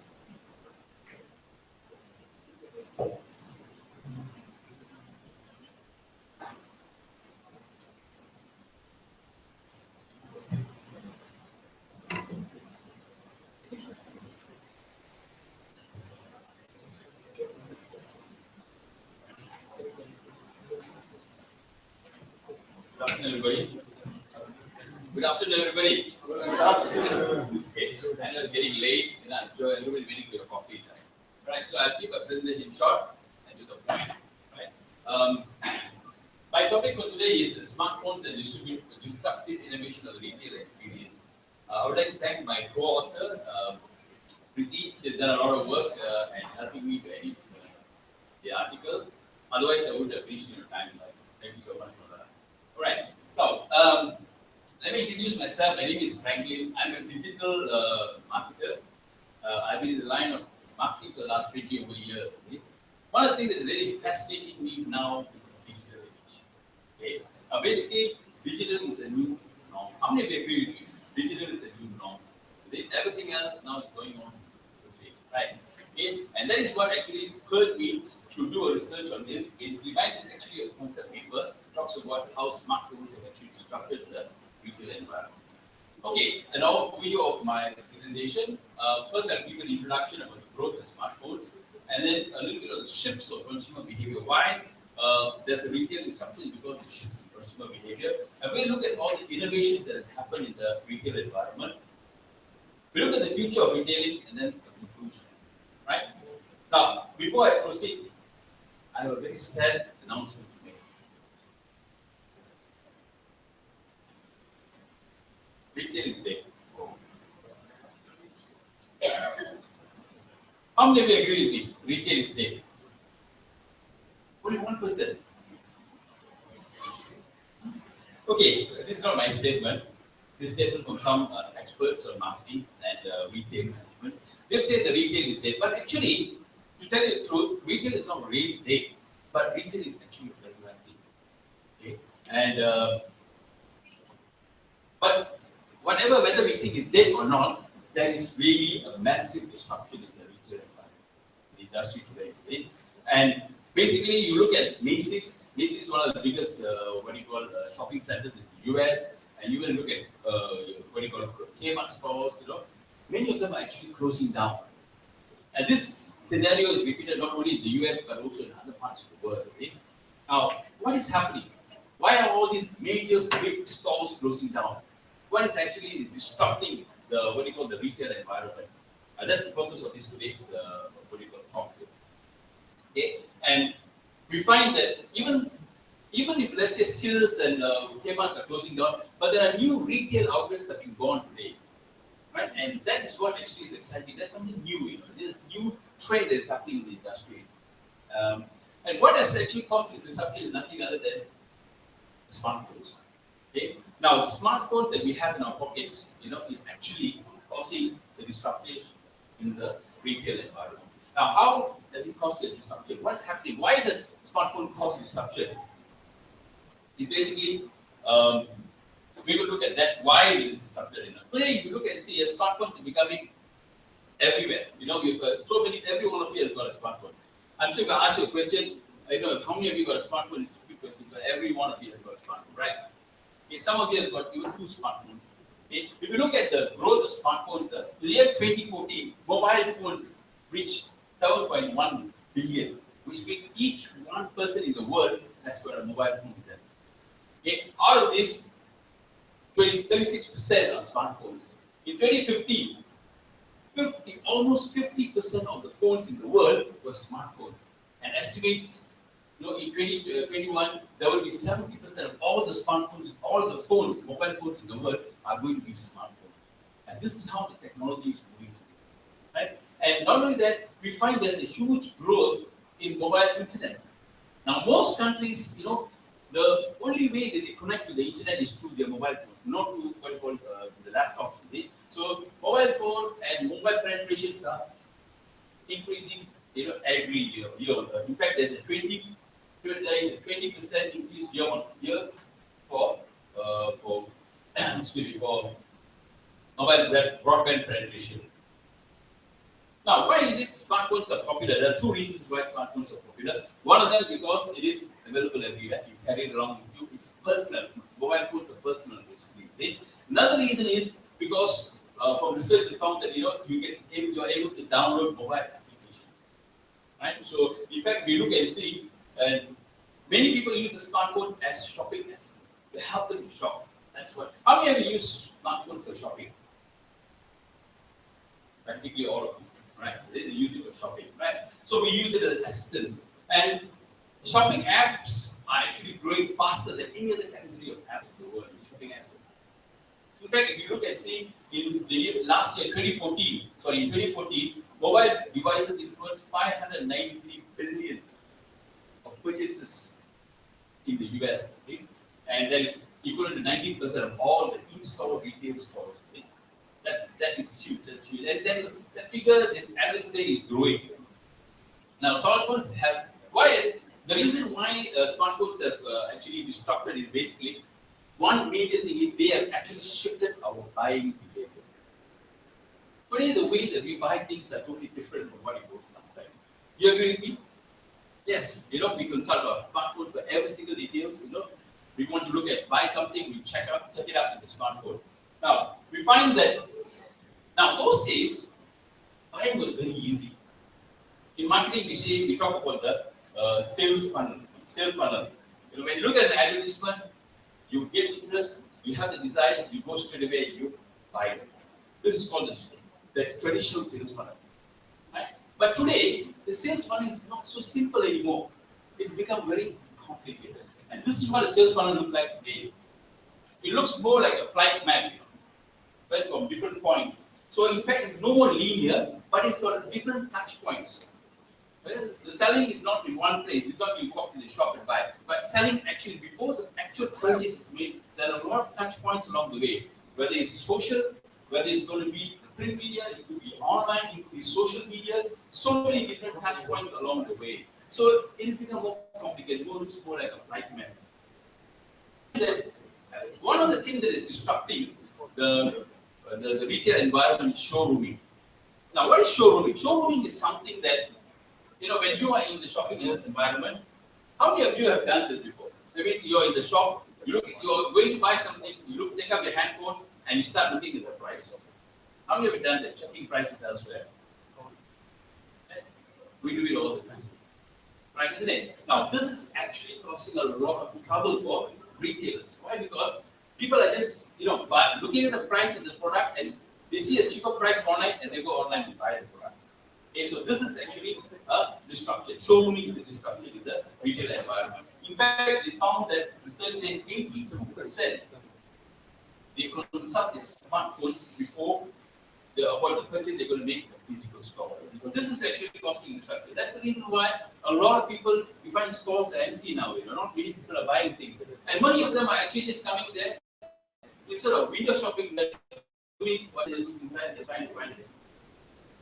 Okay. Another what you call habit of shopping behavior that disrupting is basically micro moment shopping. Now today, shopping is not about every weekend we get into the car, we go around and we go for a huge shopping. I'm sure you remember that, right? We used to do that. But today shopping is not in that way. Shopping is done in every small moments along the day. For example, when you are having breakfast, maybe you look at your phone, hey, I have to buy that, but you get something.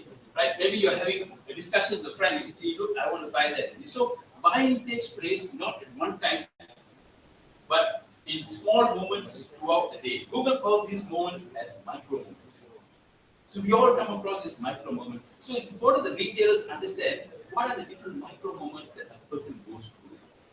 Okay? And we learn traveling today. And today's generation are very careful and focused shoppers.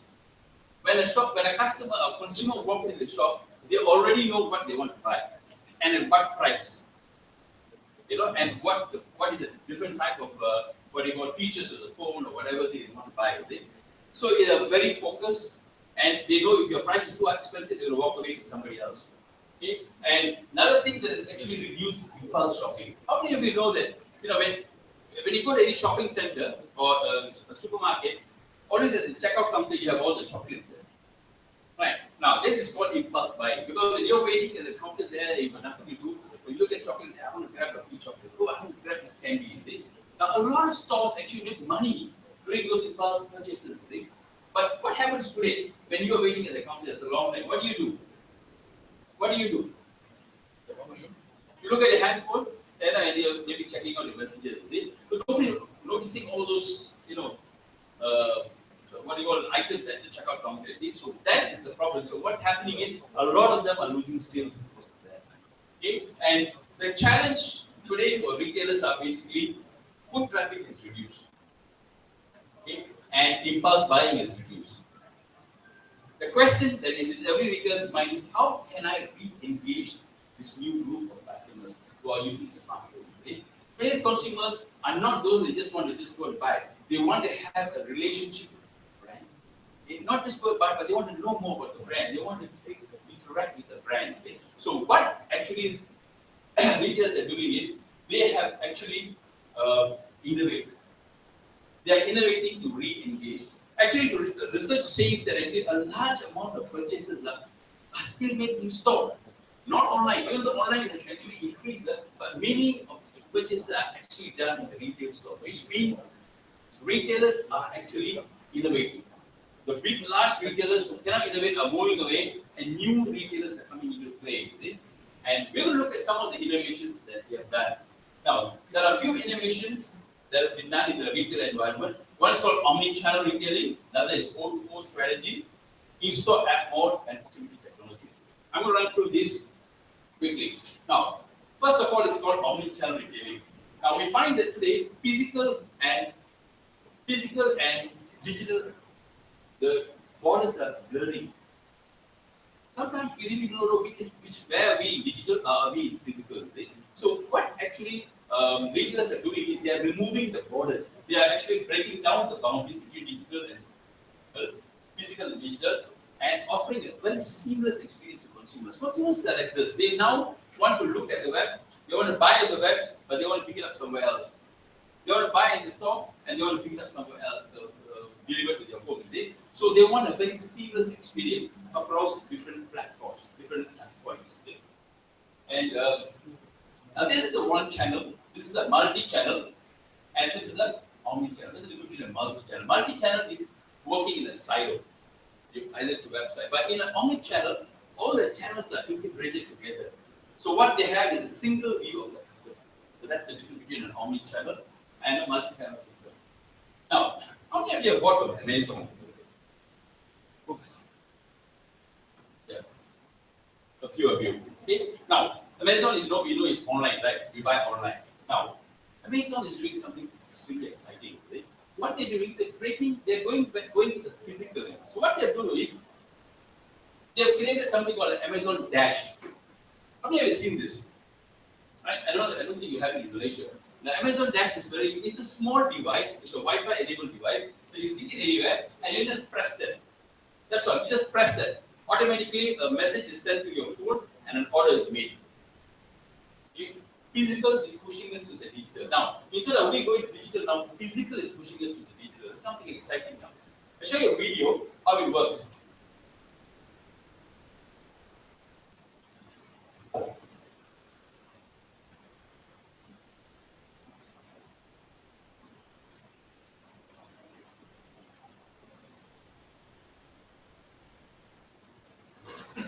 Find numbers.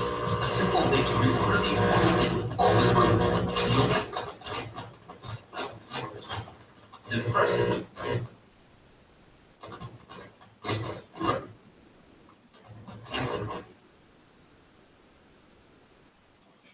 You don't need the audio.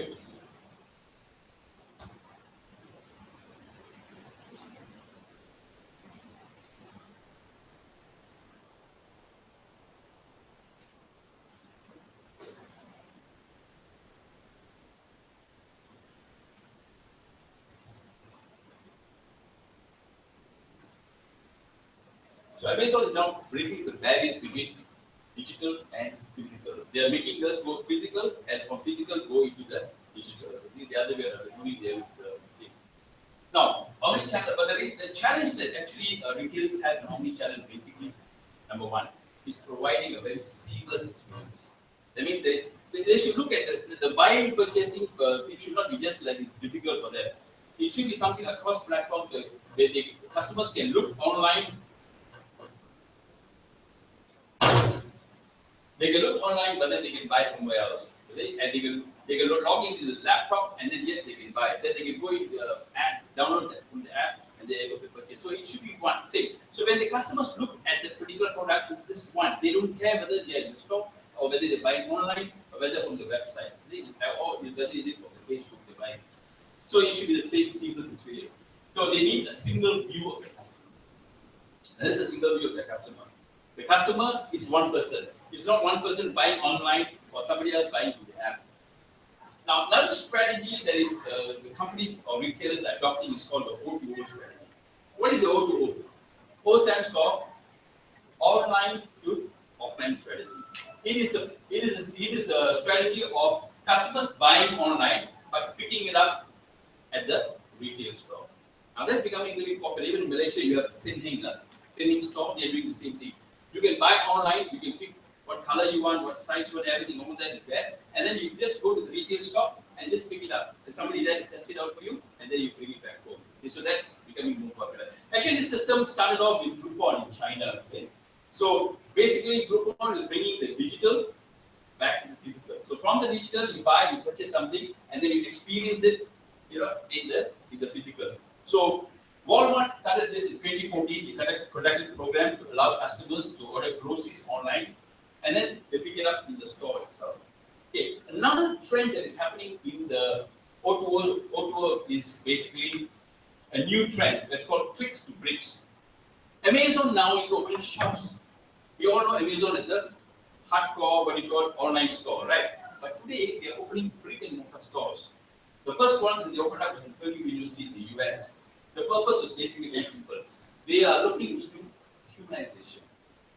The thing is, today we are going through a lot of automation. The companies understand that the physical touch is very important, right? Rather than just online, so they are having small shops, so that people can come to the shop and then pick up the product, experience it, feel it.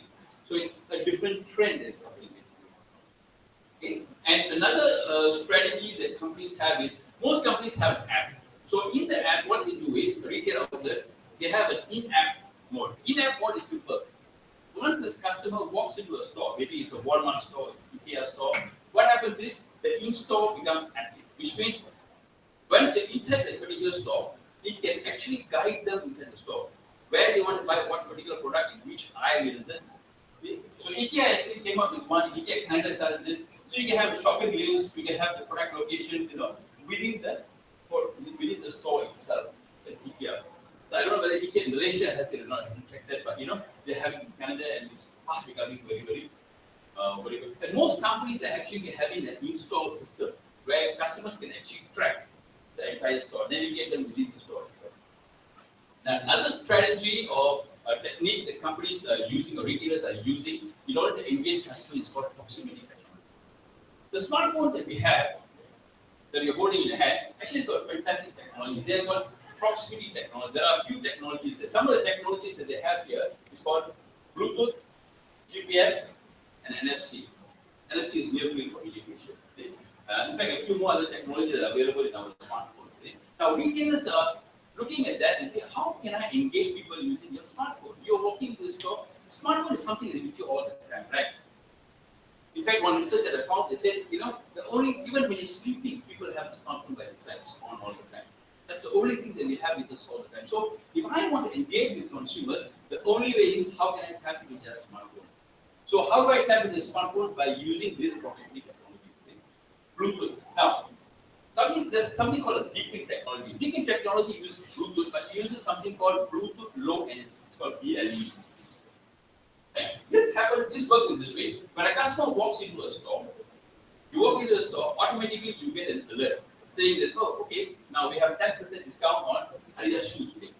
So you look at it, oh, I'm on the market for Adidas shoes, I want to buy one. So then you look and say, oh, that's exciting. Right? You say, oh, 10% off cakes today. Right? Go see the recipe. So this is what happens is there's a small Bluetooth device, which is this wireless device that sends signals to your phone. And immediately you get an alert on your phone, really. And this is very good because you can actually pinpoint the customer which location, which floor they are in, and what product they're near. Okay, another, even Facebook uses that. Facebook uses that also. And in fact, another technology, they use mannequins. They put beacon technology inside the mannequins. So that's another technology. You see? So you can get to know what is the product there. Another proximity technology that we use is called geofencing. Geofencing is basically what they do is your customer it makes a virtual perimeter around a certain area. When somebody walks in, they even know who the customer is. Companies like Market, Neiman Marcus, they can even track a customer who walks in. The VIP customer, the store assistants have the details of the purchase of the customer's made, so they can have a very personal experience with the customer. So they use that. Okay. NFC is another technology. Now, NFC is different. Basically, all the others you have to enable your Bluetooth, but in NFC technology, you don't have to enable anything. What you do is you just take your phone and you touch it in any what you call NFC enabled with a tag, some kind of poster with a tag, and immediately you give you information about the product, for the event, in your handphone. Now, the last part, the future of retailing. Now, a lot of technologies actually are driving the future. There are two emerging technologies which are actually driving the future of retailing is virtual reality and augmented reality. Virtual reality is basically, getting the customer into different worlds. Companies like IKEA uses virtual reality. What they do is you can actually walk into IKEA store, put on the HMD, that is the head-mounted device, and you can actually design your own kitchen. You can choose what color you want to, something like this. The whole experience is going to look like this. You can actually see and you can select what you want, what are the products that you want in the entire in the store itself. So it gives them a very beautiful experience. Another system is artificial intelligence. IKEA has got these catalogs which you can scan and it creates an augmented reality image in the home. So you can actually see how that particular furniture is going to look in your house itself, by scanning that itself. It creates an augmented reality image on that. So this is how IKEA is moving, and this is another something interesting thing. Now, we know Lego, is sold in big shops. Now what they're doing, they're going to a different format in retail. What they're doing is they're going to these mini shops or mini kiosks where they sell this Lego equipment, where the people can actually look at the finished good even without opening the box, using augmented reality. So that the person will be able to know how the whole entire actual finished product is going to look like by just scanning the box outside. In conclusion, it is estimated that even though online is growing very fast, but 85% of the sales in the retail US will be basically in the physical stores. Okay? And we find that traditional stores are not disappearing yet, but actually are evolving. What's happening is they are really evolving. And in the future, shops are not places that you go to buy things, but places where you go and experience, touch, feel, You go online, you go offline, is it? And this is what shops are going to be. No more things that you go to buy. You're not going to stock inventory. It's places where you go to experience things, right? And the line of separation between digital and physical is blurring. And in the future, we find there's not going to be anything called online or offline. There's no more online and offline. It's all going to be blurred. It's going to be only one particular thing. Right? And finally, in fact, there's not going to be e-commerce. There's only going to be one word. Thank you. I think we're out of time. Yeah. So, no questions. No questions.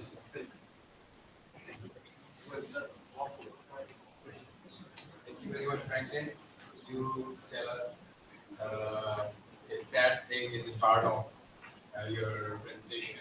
But I want to finish your presentation with a good news that the retailing, the modern word for retailing, electronic retailing, retailing has reached to its puberty. So it's a good news for all of us. Thank you very much, Franklin. Now I would like to invite the last presenter for this particular session, Ms. Arusha Kamal. Come here and present research grades.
From University of Management and Technology, the topic of my research paper is role of employee innovative capability in the relationship between strategic leadership, practices, and firm performance.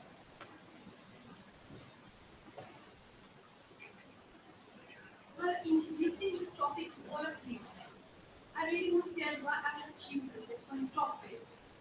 On the verge of 21st century, the most emerging debate is that you're going to get profit through people or you're going to get profit through products.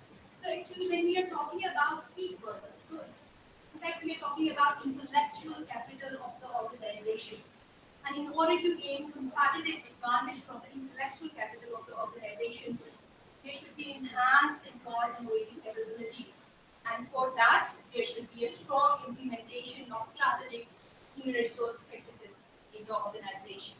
And this is the reason I have chosen this one topic. Apart from that, when I'm going through the literature review of this one topic, I came to know there was strong focus towards job satisfaction, financial performance, employee turnover, and productivity in the last research to enhance firm performances. But in the last decade, innovation has emerged as a strong stimulant to gain sustained competitive advantage. But the problem is that challenges faced by managers and thinkers in the realm of innovation are still under debate. And what are the problems? The problems are how and through what ways employees' innovative capabilities should be developed among employees to attain innovative performance.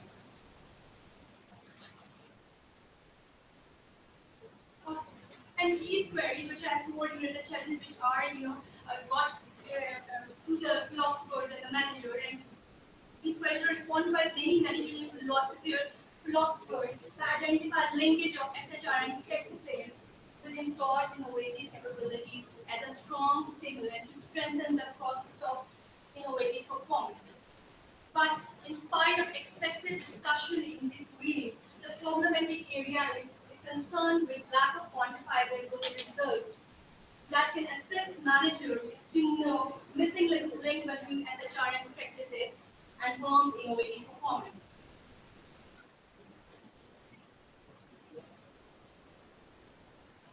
From this literature review, the research that has been arrived for this one study is that in recent years there has been increased focus on the positive relationship between the strategic human resource practices and firms' innovative performance.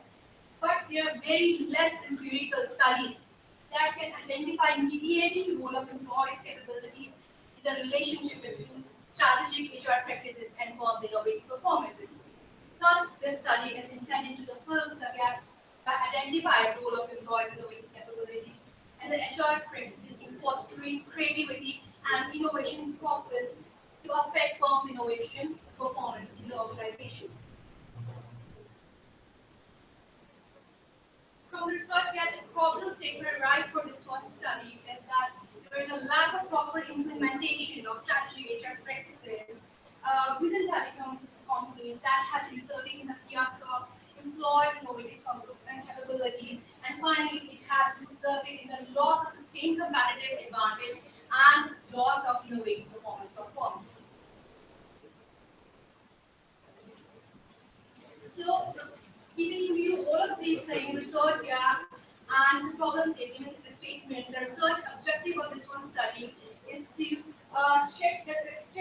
inspect the strategic HR practices to elevate employee innovative capabilities in the organization and to examine the intermediate factors that should be closely examined to identify the missing link between strategic HR practices and firms' innovative performance in the telecom industry of Pakistan.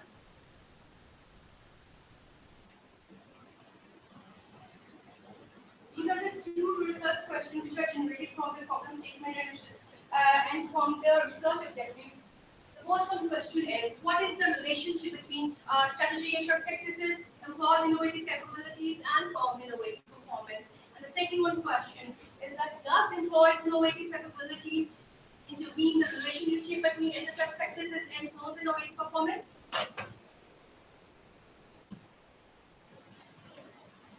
Here you can see the hypothesis of the study.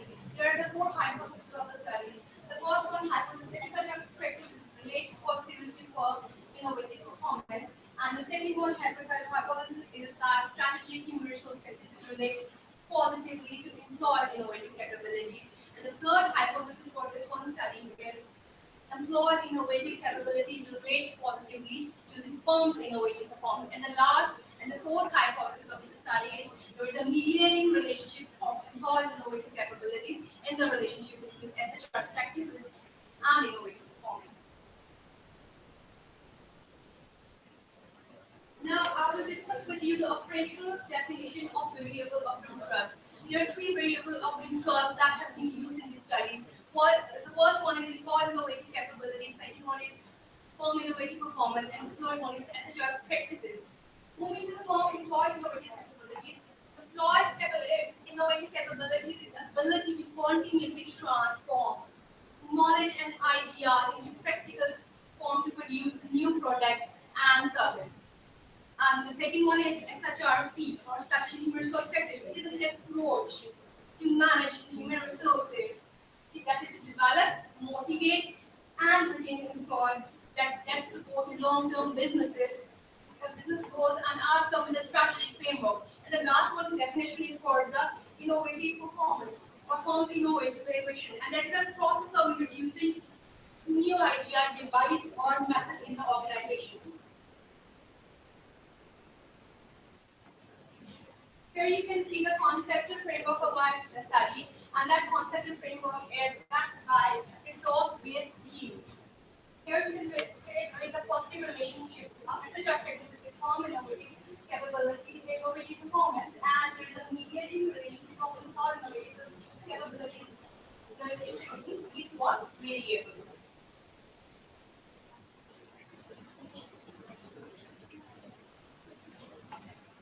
Now coming to the assumption of the resource base, you have told you about that the theory which I have used for the conceptual framework of my study is resource-based view. Now what makes resource-based view says and tell us it is actually the approach of Barnett. And Barnett tells us in a competitive advantage in the organization, the resources should be rare, it should be valuable, it should be immutable, and it should be non-substitutable.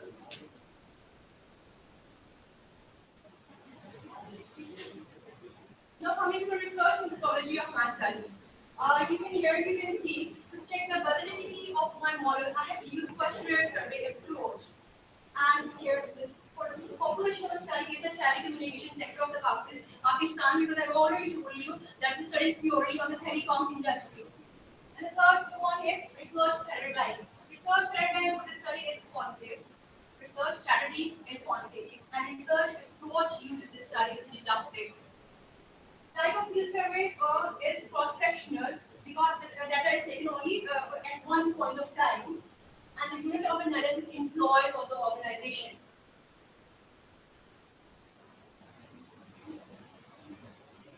For the research instrument, I have taken the instrument from these three authors, Martinson and Aston. They have wrote one of the three papers in 2008 and 2009. From that, I have just plotted the scale and I have used in my study. For research administration, I have used self-administrative questionnaires.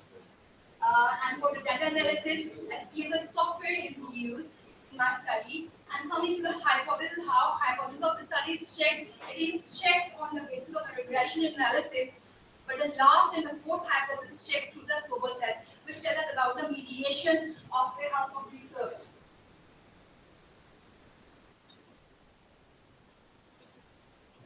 Here you can see the results and finding of this study. Reliability of figures tell us that how much score or the construct are reliable or not. Here you can see that observed reliability scores where all construct reported scored within limit of 0.70 and 0.90. Such guidance provided by Nelly in 1959 is satisfied. So actually all items are reliable.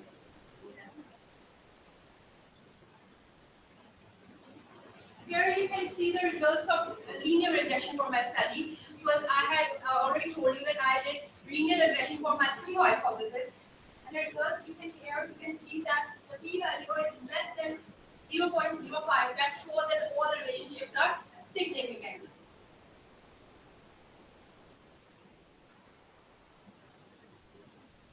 This is the test for the mediation, and I have used global test for the mediation. And the global test values tell us that p-value come less than 0.005. That means that mediation occurs in this model. So the hypothesis which I have there is assumption of the hypothesis before that there is a mediation. There should be a mediation of innovative capabilities in the relationship between such a practices and firm innovative performance has been proved over here.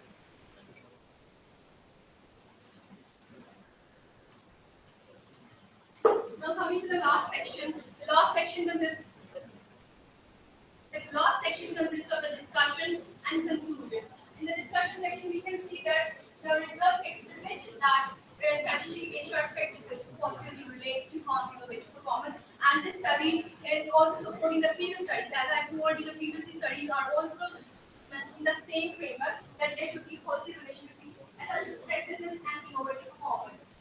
Apart from that, finding also shows there is a significant relationship between employees' innovative capabilities and firms' innovative performance, and the finding demonstrates support for the mediating effect of employees' innovative capability as well.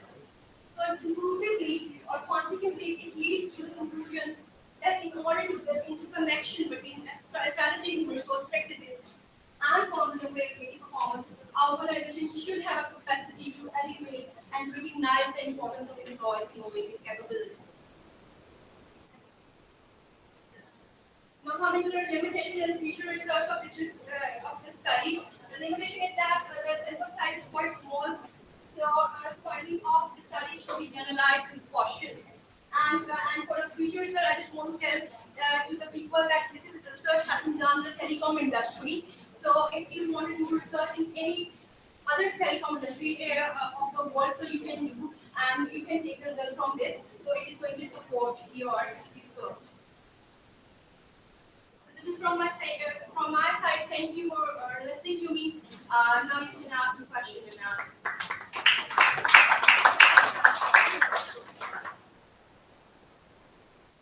Any question? Thank you for your presentation. It was very interesting, and because this relates to my research a little bit as well, so I would like to ask you a few questions. And the first thing is that who was your participant? Who did participated from the company? What was their designation or title?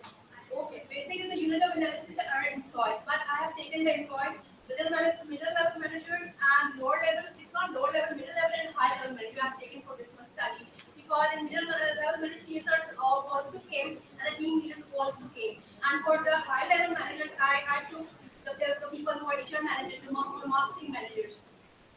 Okay. And how many were? What was your sample size? 1 week. 1 week. Within technical income? Yes. Yes. How did you screen out the companies which will be your sample and which will not be your sample? Okay, I just took the uniseller company. And in uniseller company, there are only 5 companies of Pakistan. I took the data from all of that company. Only in one city or multiple cities? From multiple cities. Multiple cities. The data was sorry. Innovative capability. I mean, you trying to determine innovative capability. But in the presentation, I did not see what exactly did you measure there. So if you can please. Okay. The basic thing, what actually I want to demonstrate from my study is that there are a lot of researches which have been done on the framework of strategic HR practices and community performance. And there has been shown there is a positive relationship between them. But actually the thing is that, and the problem is that people don't focus on innovative capability. They are not taking it as a mediator. But employee innovative capability is the main factor that could bring innovations in the organization. Strategic innovative practices can enhance capabilities of the employee, but to incur and to get and to enhance innovative capabilities of employee, there should be a strong and proper implementation of strategic inverse practices in the organization that could enhance innovative performance by taking employee innovative capabilities as a mediator. That's what I'm asking. How do you measure capability? I mean, what's the criteria of innovative capability in terms of, for example, giving new ideas or producing new products? How do you measure those innovative capability? What is that? Innovative capabilities, as I told you about the definition of innovative capabilities, that when you're going to bring the new idea into the organization, because when you're allowing your participants or employees in decision making, you are not doing a decentralization in the organization. You are nourishing creativity among employees. That is what you measure, right? Yes, that's This is what you measure in your question. Yes. This is what I want to know.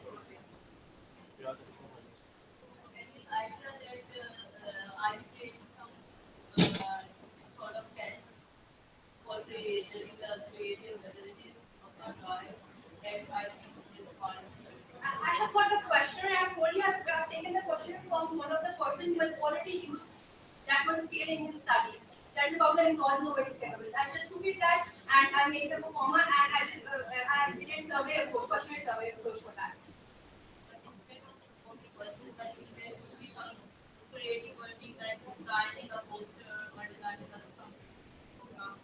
The question include in that one scale are that are you involved in the participation or not? Are you involved in the decision making or not? These are the questions in which they have to give the answer from scale 1 to 5, and from that I have analyzed by putting that into the national analysis, and results came and I put in the mediation after 15 minutes. Thank you so much. Can I have one question? Okay.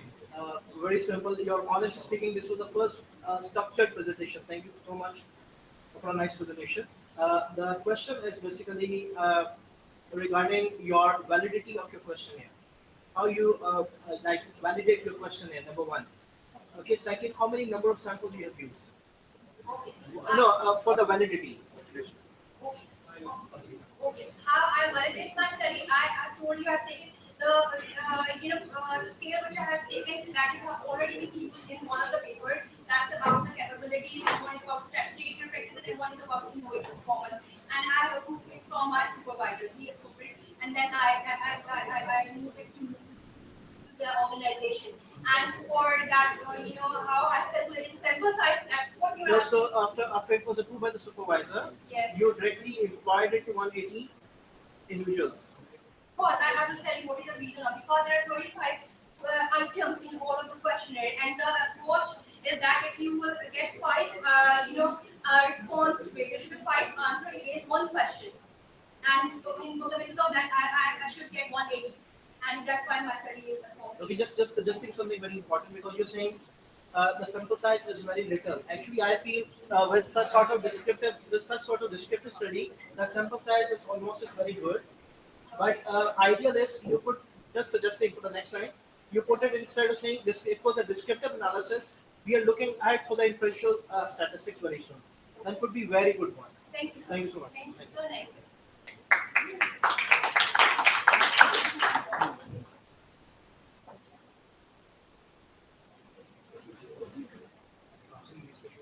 With this last presentation, I announce that first session of track 1 comes to its finish. Thank you very much for listening and participating. For your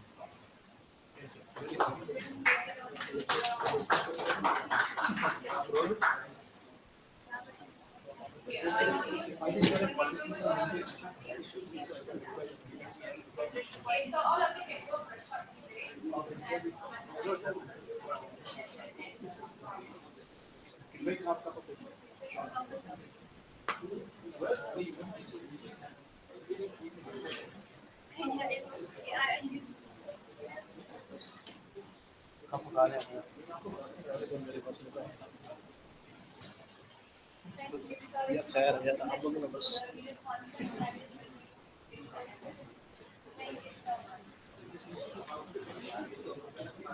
And it's my MS. I'm 18 years in education. I just probably there.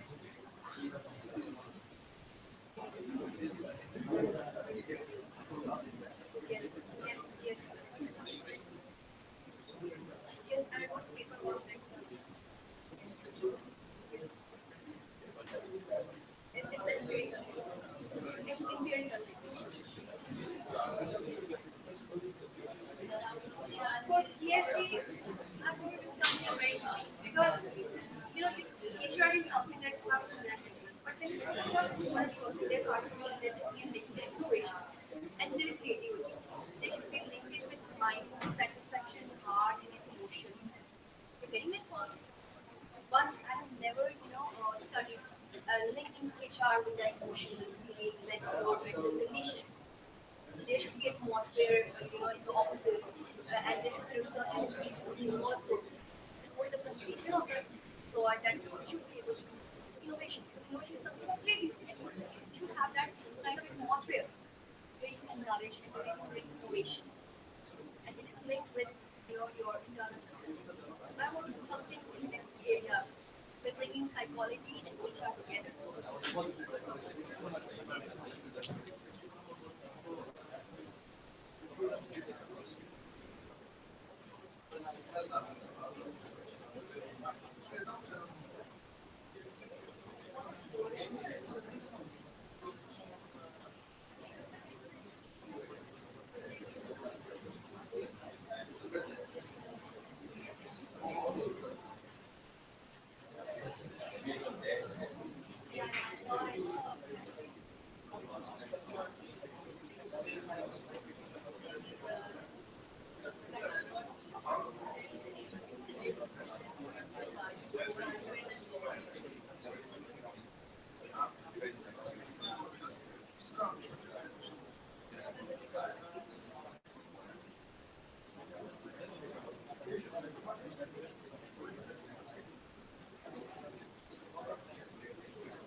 Hello.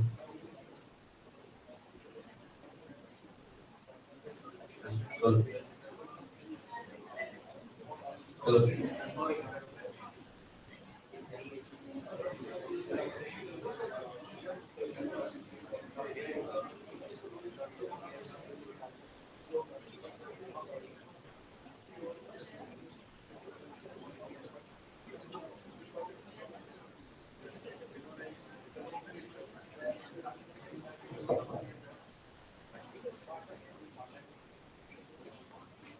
Right.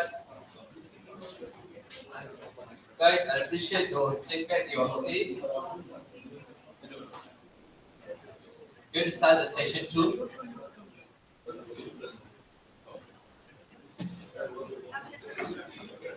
Right?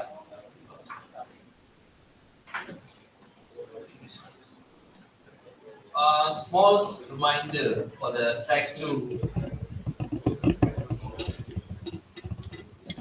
No, track 1 for the session 2. The time allocation for you is each 20 minutes. I really appreciate if you could present within 20 minutes, 50 minutes presentation, 5 minutes your Q&A. I really appreciate because we are running out of time. So let's keep up the time. And track 2, I hope the presenter have to be 205. If anybody is here, track 2, please go to 205.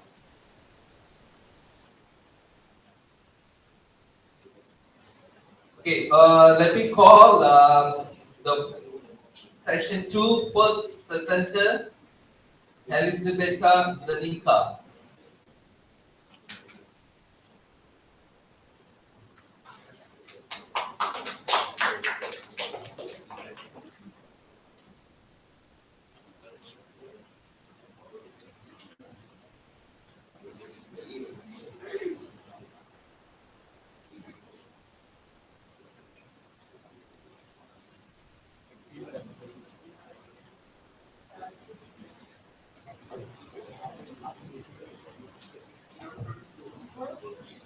I think so.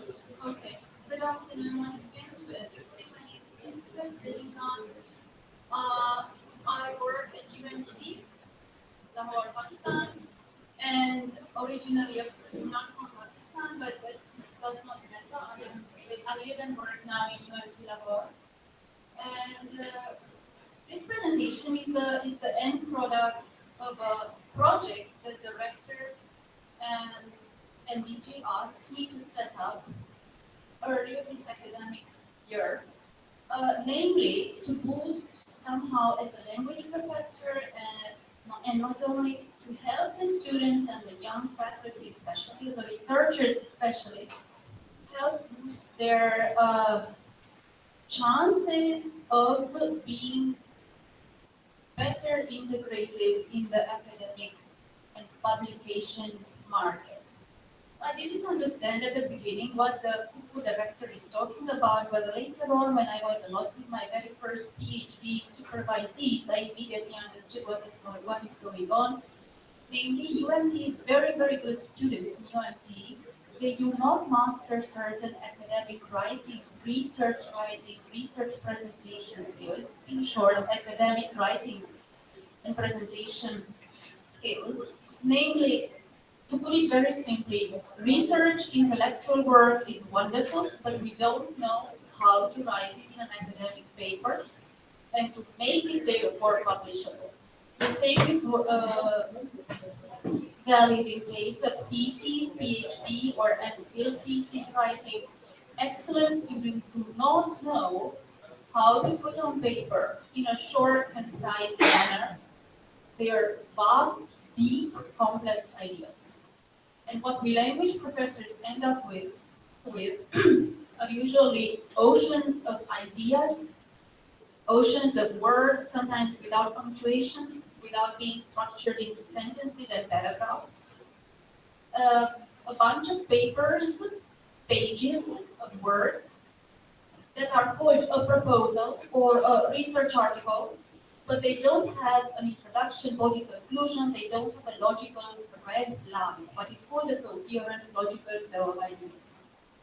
So we decided to set up an academic writing center inside UMT, within UMT, and to provide students, similar to certain departments that I have already set up in other universities, an academic writing mandatory course, either inside within their BA or MA program, or MPhil PhD. Anyways, before writing up their theses, they must undergo and graduate this course. We shall see starting November 2016, when we go from here to Lahore and we start this course proper, we shall see exactly what the outcomes are. So far, I have already been teaching this course for 5 years at least throughout Europe and Asia, Central Asia, and also in UMT, and the feedback has been pretty good. We'll see nevertheless on a university scale. We started our discussion from the fact that intellectual entrepreneurship is quite present among UMT students, among young researchers in UMT, whether MPhil or PhD or even post-PhD. Intellectual entrepreneurship is not something that UMT students or faculty are lacking, but the knowledge to write up their products, that might be a problem, or to present it orally.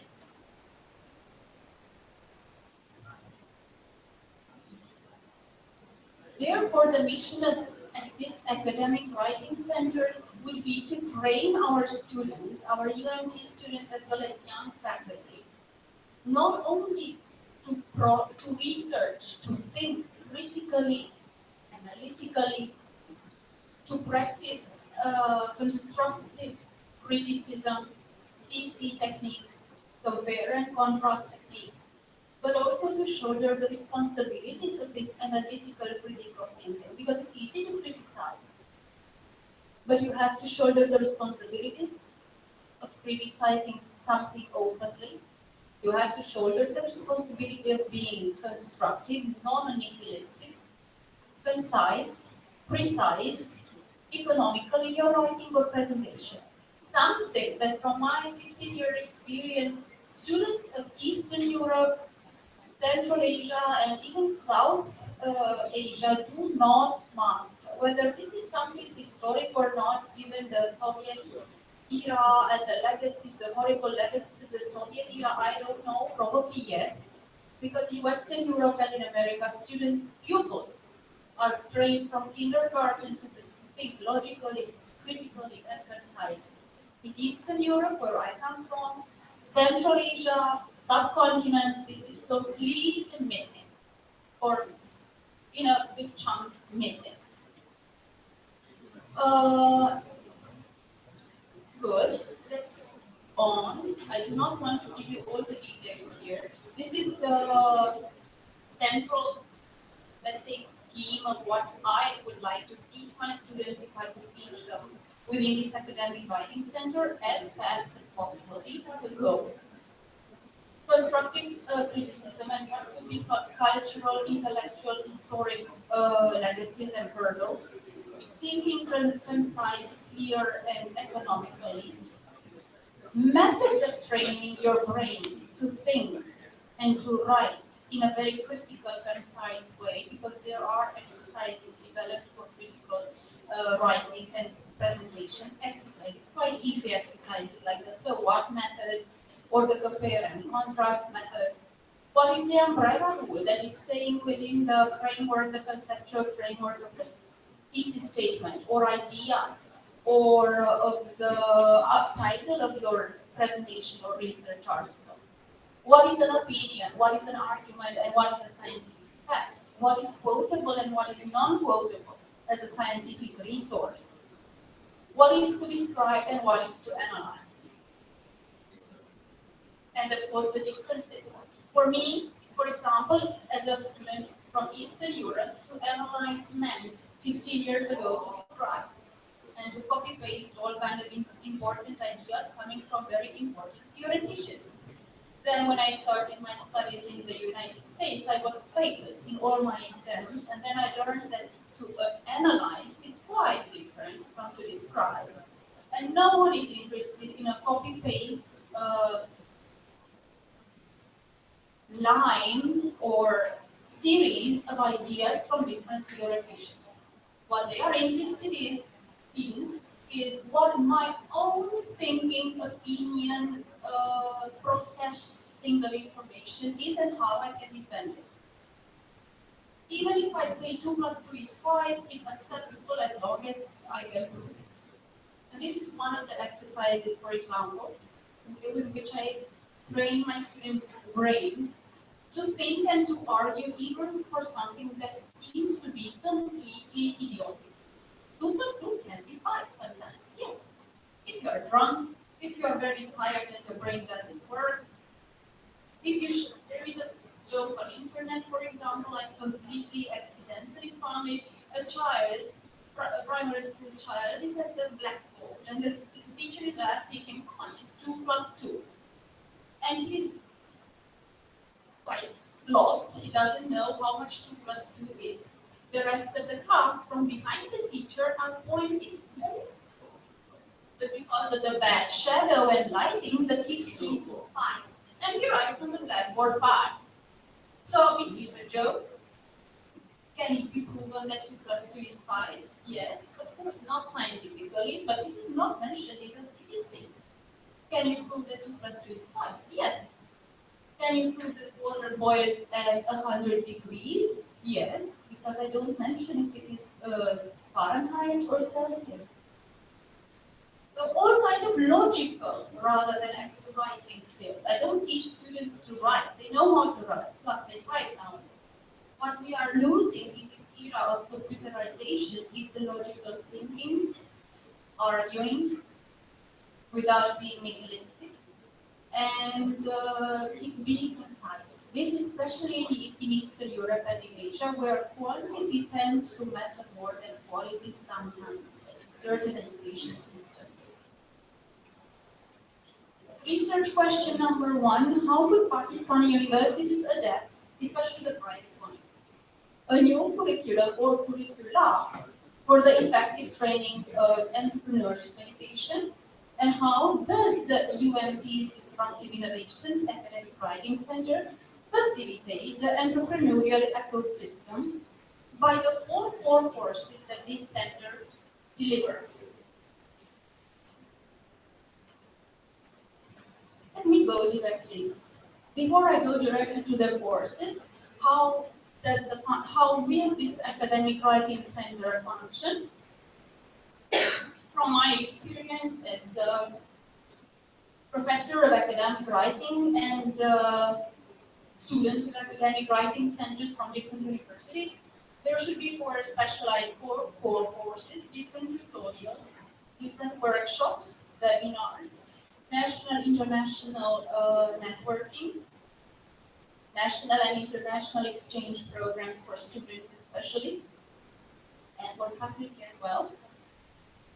And of course the online part. Online platform with webinars, seminars, and an electronic library.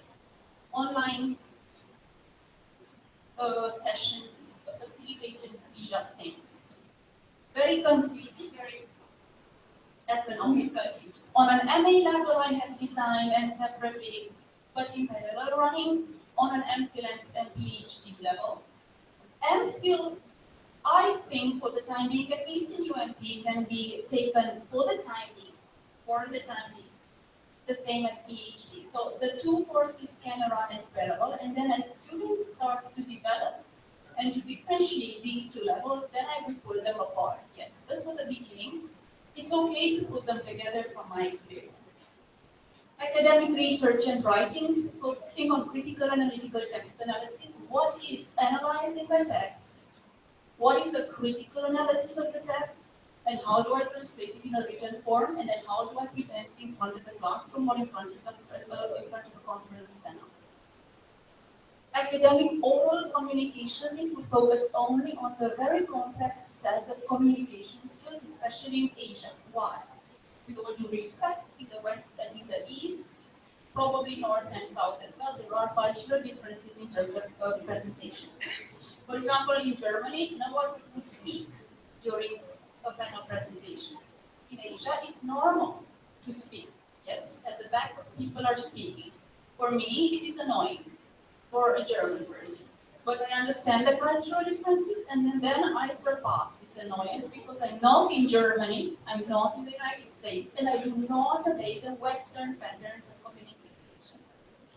This, however, can be very dangerous. For example, from my experience in our GCU, when I was teaching the doctoral students, the problem was that they were behaving purely oriental in a mixed panel of professors. The professors were from all over the world. And the professors were shocked when the students were coming in and out, walking in and back during presentations, especially during PhD defenses. And there came a moment, to be honest with you, when my colleagues, the Western professors, became extremely annoyed at GCU. They were scientists, not humanists, so they were not so aware of these cultural differences. And I found it very necessary to step in and to educate a little bit the students about the cultural differences. Solve the washroom problems, the eating, drinking, the everything, telephoning problems before and after the PhD defense. And don't move, don't fiddle, don't walk in and out, because what for you is okay, for the international professors is not okay. And he might penalize you. Research methodologies and career documents, this is one of the most favorite courses because it teaches students directly how to apply for grants, jobs, and especially how to behave at the job interview. How many minutes, please? Enough. Good. For UNT students and faculty, we can design the most important webinars and seminars. National and international universities that we wish to start programs with and exchange programs from Europe to USA. Good.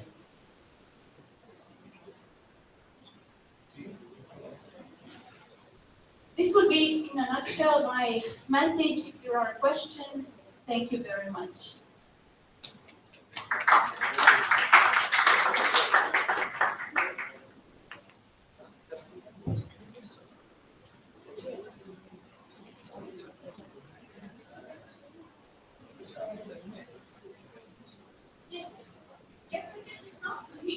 Please.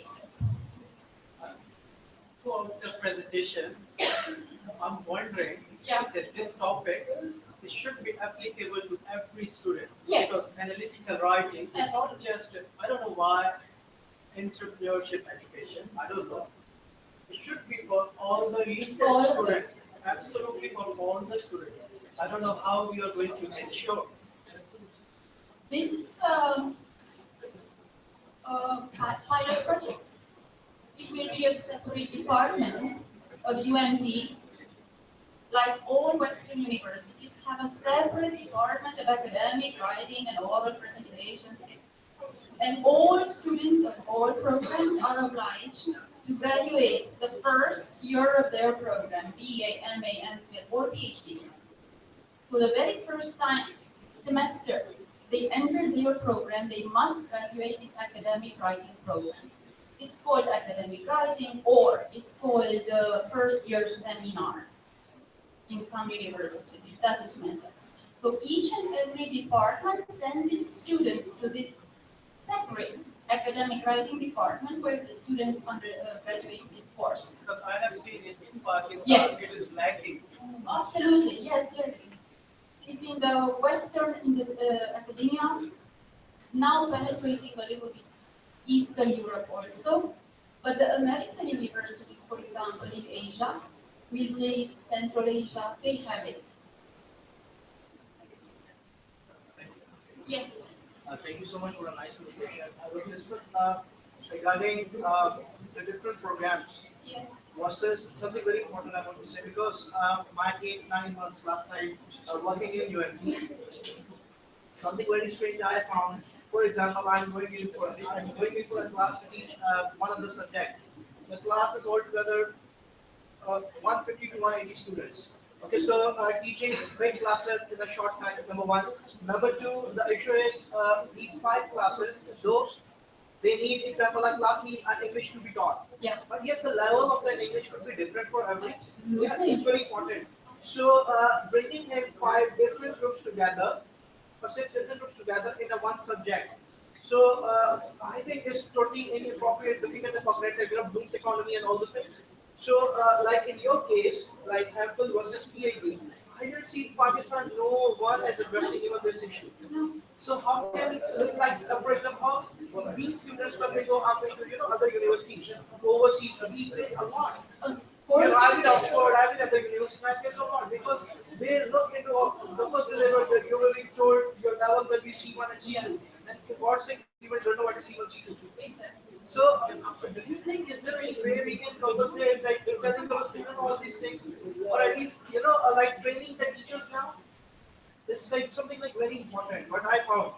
So this is the first step, training the teacher, and the second step, then each teacher goes into his or her department and disseminates this information. And then plan learning outcomes. Exactly. Exactly. And this program is meant to be a filter, function like a filter for all departments, and regardless of the level of econ knowledge, for example, that doesn't matter because here it's the English language that matters, and the different subjects are different. Exactly. Yeah. So I think that just adding a line to incorporate the cognitive levels is very important at this moment. Thank you. Thank you. Thank you very much.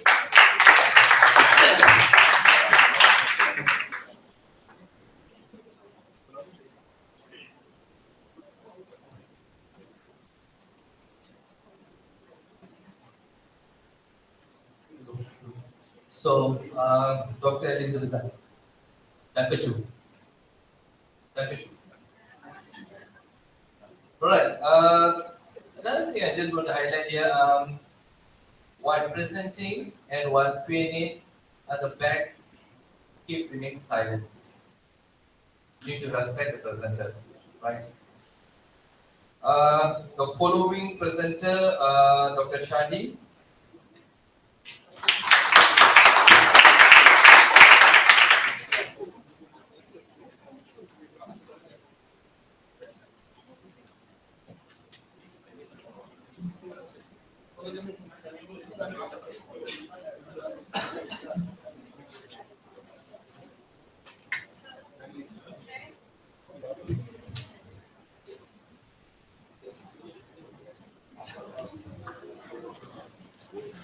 Okay, hello, I'm very good afternoon.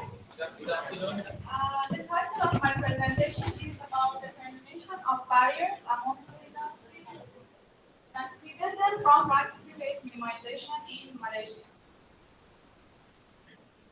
Industrialization and sustainability, and you know that all the people want to improve the quality of their life. So industrialization play an important role in order to enhance the quality of their life. However, we cannot ignore the negative consequences of industrialization regarding the huge amount of waste generation on the environment. Also in Malaysia, industrial activity play an important role in order to improve the life, Malaysia, the quality of the people's life in Malaysia, and also due to moving toward industrialization by 2020, because Malaysia aims to be an industrial country by 2020. However, in line with this increased industrialization and technology improvement, the management system for solid waste generation is not in line with the Vision 2020 because also we want to improve the system of waste management. If we go through this waste management hierarchy, waste minimization is the most desirable option for handling the waste arising. However, Malaysia Malaysia focus more on disposal, which is not very sustainable. Waste minimization followed by reuse, recycle, energy recovery, and disposal located as the last option or least desirable option for managing the waste. Okay, currently, now we are in 2016, still Malaysia rely on landfill disposal, almost 97%, and just remaining 7% of the waste sent for recycling. However, we should increase the recycling rate by 22% based on the Vision 2020, according to industrial improvement. Okay, for example, this trend also industrialization also increased the rate of illegal disposal sites around the industrial area in Malaysia.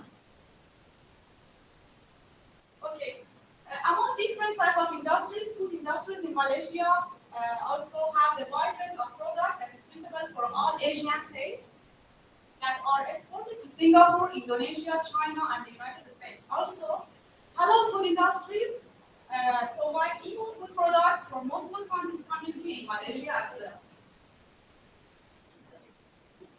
Also, food industries also generated a higher rate of food waste. And we see based on this photo that's taken from the study area, also many of these food industries, they just dump their waste around the industrial sites. There are two main objectives of this research. First objective to determine the level of barrier to practicing waste minimization as the most sustainable method for controlling waste arising, and the second one to determine the correlation between waste minimization barriers. So both descriptive and inferential statistics are used to achieve these two objectives. Okay. The research is a study of 30 food industries in Malaysia to collect the quantitative data. A structured questionnaire was developed. So there are different types of barriers for that prevent from industries from practicing waste minimization. So the questionnaire was improved based on the different conducted studies from different parts of the world. So we arranged waste minimization barriers in three main categories, which related to information and resources, with 4 items, technology in 4 items, and awareness and human capability in another 4 items. And we use 4 5-point Likert scales from not very serious until very serious scale. Okay, this map shows the industrial area in Shahada industrial area. So the location of this area shows the location of sample food industries in this study. So the data collected from different sections, like section 7, 15, 16, 23, until U19. First, we go through the reality analysis in order to make sure about the consistency and reality of our research question. And then, according to the result of 4 months output correction, the result is more than 0.7, that shows that the accuracy of the instrument. Okay. Regarding the category of information and resources, among the 4 main barriers in waste minimization, insufficient information and basic data and waste minimization practice have higher mean score in this category.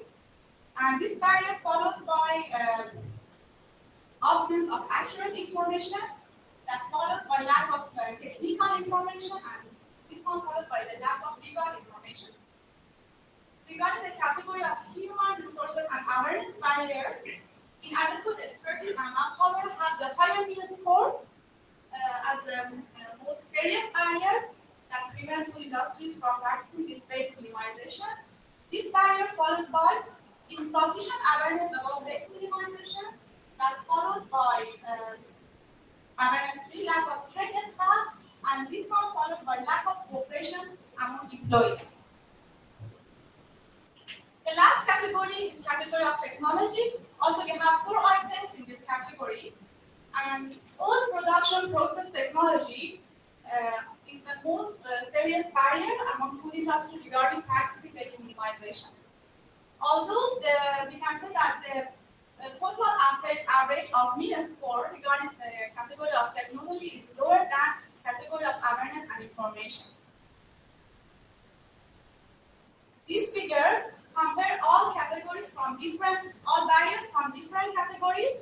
As we see that the total minus score regarding the barriers in the category of information and also in the category of awareness almost the same, and they are more than technology. It means that also technology is not the most serious issue in Malaysia among food industry. However, we have more serious issue regarding information and human resource and awareness. In order to know that the correlation between different barriers, we conducted SPMI correlation among different category of barriers. So, as you see in this table, all the barriers in the category of information have a positive correlation with lack of expertise and manpower.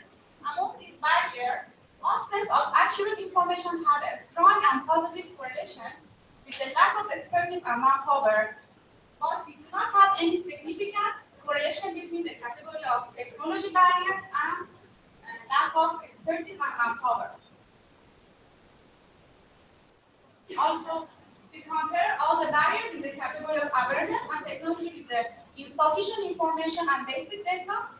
All the barriers in the category of awareness have the positive correlation with sufficient information and basic data. However, among these barriers, inadequate expertise and manpower have a positive correlation and positive and significant correlation with insufficient information and basic data, which implies that increasing seriousness of one type of barriers can affect to increase the seriousness of another type of the barrier.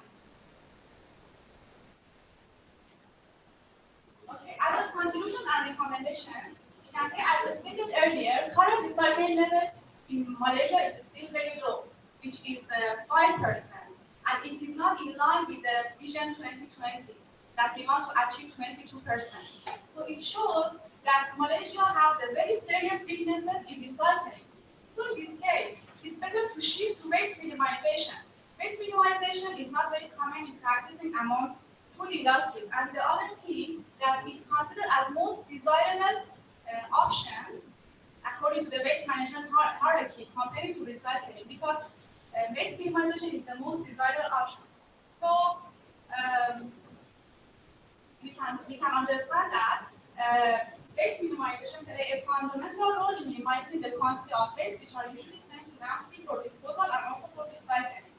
The finding of this study highlighted the importance of waste reduction at source and the existing weaknesses and issues of current waste minimization practice among food industry. Therefore, the researchers conclude that this study can attract more attention and concern to waste reduction at source instead of disposal or recycling. Okay. Insufficient information and basic data, inadequate expertise and manpower, and old production process technology are the main barriers that have negative impact on waste minimization practice by food industry. And then there is a strong and significant correlation between absence of accurate information, insufficient information and basic data on waste minimization, and lack of expertise and manpower. Therefore, the researchers conclude that industries should establish a system to collect and measure the data periodically on industrial solid waste generation, and also each firm should organize the structuring to incorporate a specific unit for improvement of waste minimization practice. Manufacturers also should include the experts in the field of waste minimization who solve specifically the problem that arises from not practicing waste minimization. The output of this study will serve as a guide for developing industrial solid waste minimization, and also this finding would be helpful to solid waste management consultants, NGOs, and policymakers that related to solid waste management organization. Thank you for your attention.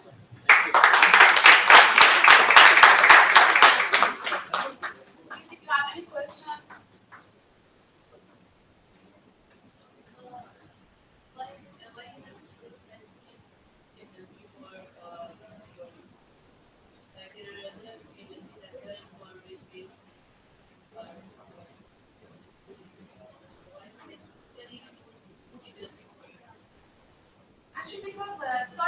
generation is the have the higher rate of solid waste generation in Malaysia compared to the other type of solid waste. And then also we have a higher wastage of food in Malaysia. That's why it's a very big issue regarding handling this food-based generation and controlling so food industry.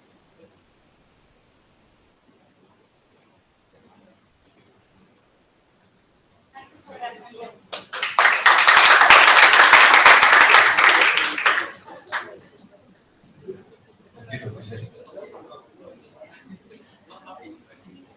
Right, the following presenter, Ms. Priti Subramanian.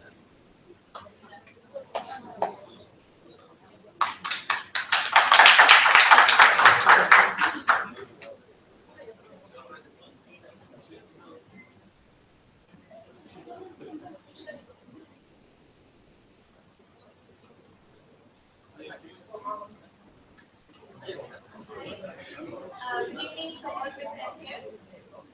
This paper, Concepts of Big Data Engineering Challenges and Directions, is presented from our Department of IT at NUSD, and the authors of this paper, they mentioned here, Munir Kulako, Dr. Lee, and Salaman along with me. This paper is about big data engineering. For some of you who may not be in the IT field, sometimes we need to know what is big data. So first, I need to show you something about the basics of what is big data. First of all, what is data? All of us are generating so much data, whether consciously or unconsciously. So first, only some of these data that we are generating classify as big data. So I'd like to show you a short video of what is big data in a very short one.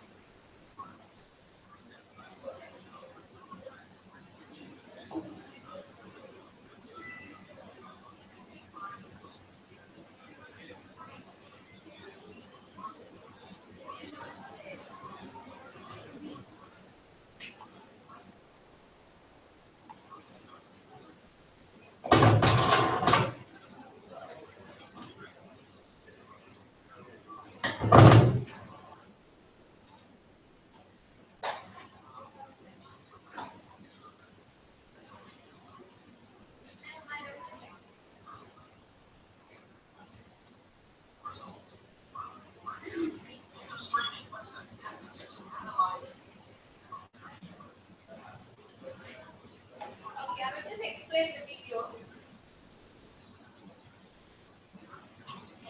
Basically, even our Astro boxes can store data based on the channels we see, how to flip channels. These are some of the things which can actually take data and give preferences. Now we have driverless cars. This is also a result of big data analysis. And then big data can actually be used in analyzing the human genome, coming out with vaccinations, preventing certain diseases, and so on.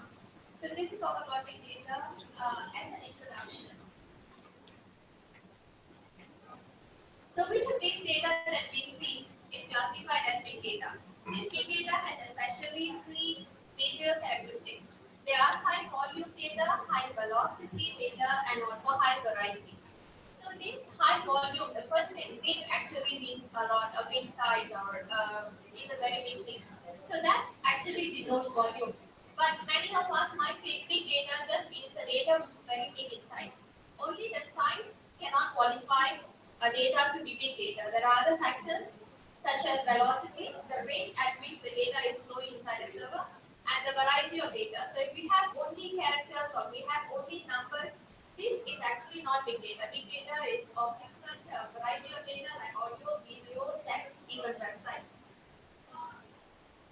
This paper actually speaks about the concepts of big data engineering. Big data engineering means it deals with various aspects or life cycle in a big data. It starts with the different processes used in big data, the methods, the tools and techniques, how to make this big data useful to produce information or to take decision making. So the entire thing is captioned under big data engineering.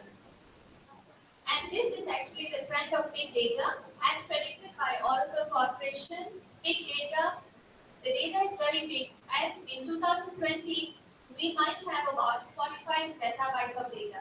So we don't have any more like megabytes or gigabytes. We have zettabytes, yottabytes, and so on. And this is another example how the trend of big data looks like. The trend of big data is in every 60 seconds, that is just 1 minute in any random day, we would have about 98,000 tweets, 695,000 Facebook status updates, 11 million messages, 698,000 Google searches, 168 million plus emails and all over the world, which means it is 1,820 terabytes of data created. This is happening in just 1 minute at any random day. So if you just think there is 1,000 plus terabytes of data in just 1 minute, which is generated online, uploaded online, like this Facebook tweets, messages, emails, and so on. Then look at the amount of data that is actually there but is not used or very used minimally. As discussed, these are the recent characteristics of big data. Because big data as such, it does not have a definition. Each person or organization defines big data differently. So as a whole, as a summary, these are the different spectrums of big data that is being prepared in this industry.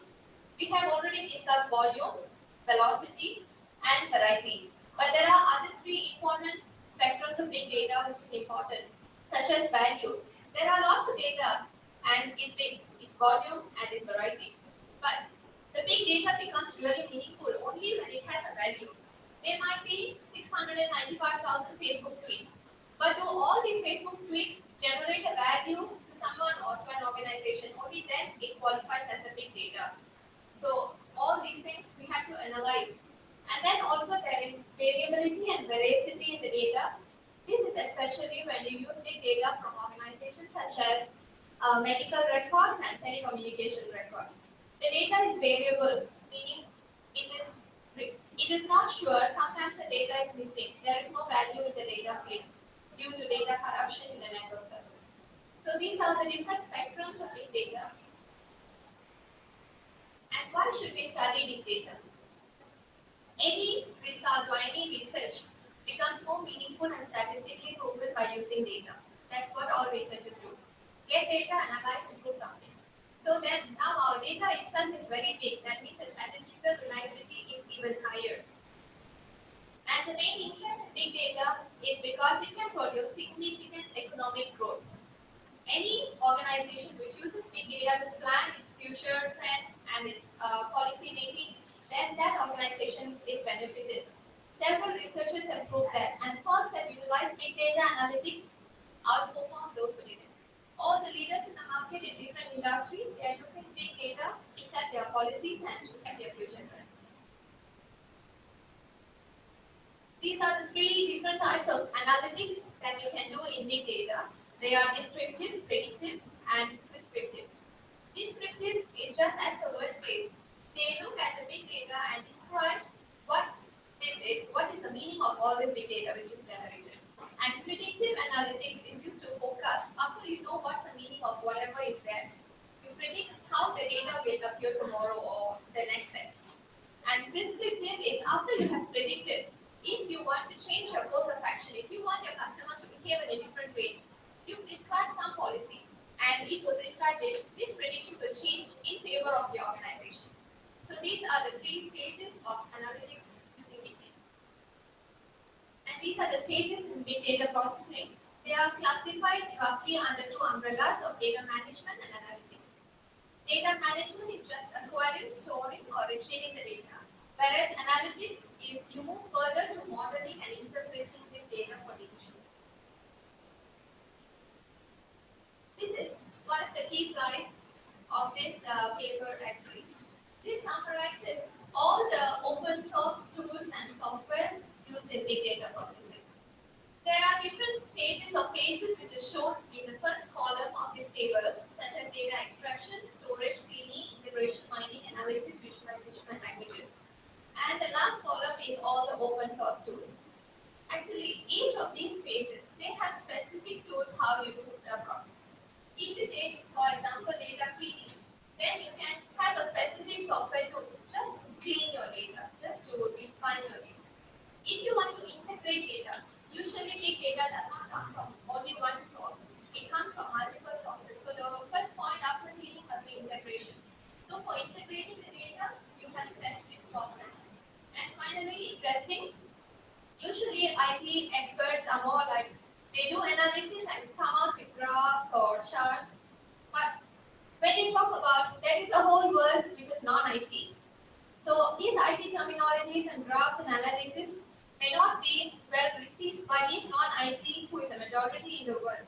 So this data visualization phase of big data processing actually bridges the gap between this IT and non-IT.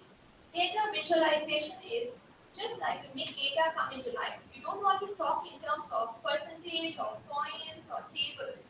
You want to visualize your data. You want to just show using a picture. They say even a language, so many people can understand. But a picture, everyone can understand. That is the ideology of data visualization. So this particular phase makes data come into life by just visualizing using pictures and graphs. It's a very interesting phase of data engineering, and we have several open source tools which cater to data visualization. And of course, we might be familiar with the data languages such as R and Python. Here, in business intelligence, more than R and Python, if you choose specific business intelligence software, then it's more easier to get your target audience compared to R and Python. Anyhow, this is a summary of all the open source tools and softwares which are used in the different phases of data engineering, big data engineering. All these tools have been tried out at least in a sample manner, and the paper details how each of these tools overweigh each other. Some of the tools have a particular advantage, so depending on your problem statement, you may want to choose the tool. Some of the tools are specific to a particular industry, some of the tools are specific to a particular situation. So depending on the situation, you might want to choose the tools rather than just going blindly like everyone is programming in R. R is the trend, so I choose R. It's not like that. Depending on your industry and depending on your problem statement, you need to choose your tools wisely based on which phase you're trying to address it. However, there are so many tools. There are actually many more challenges in big data analytics. There is no right and no wrong. People can choose to analyze a particular field, or people can choose to analyze something, and if they tweak the data, the graphs keep changing. So there is no right and wrong, and there are also some more issues like privacy and security. You cannot get big data easily. If you want to have a big data in the medical field, so you choose a medical field and you can try getting big data. The open data sets are very few. And the open data sets would not be very current. Like I'm doing a research in 2016, maybe it gets over in 2017. So the data set, if I'm getting a data set from 2009, it's very old, it's outdated. So getting a current big data set is actually one of the biggest challenges because of privacy issues. This summarizes some of the challenges in big data analytics, privacy, and size is one of the challenges. Because, for example, in the telecom sector, if you take 1 minute of data, you have about 1 terabyte of data just from one service provider in Malaysia, in a small country like Malaysia. So size, although we have so many softwares, size is actually still a very big challenge for this industry. And obtaining semantics. Semantics is meaningful information. We have data, we know to analyze, we can apply mathematics, we can apply algorithms and get graphs. But what is the meaning we obtain out of this data? This is also one of the very big challenges in big data analysis.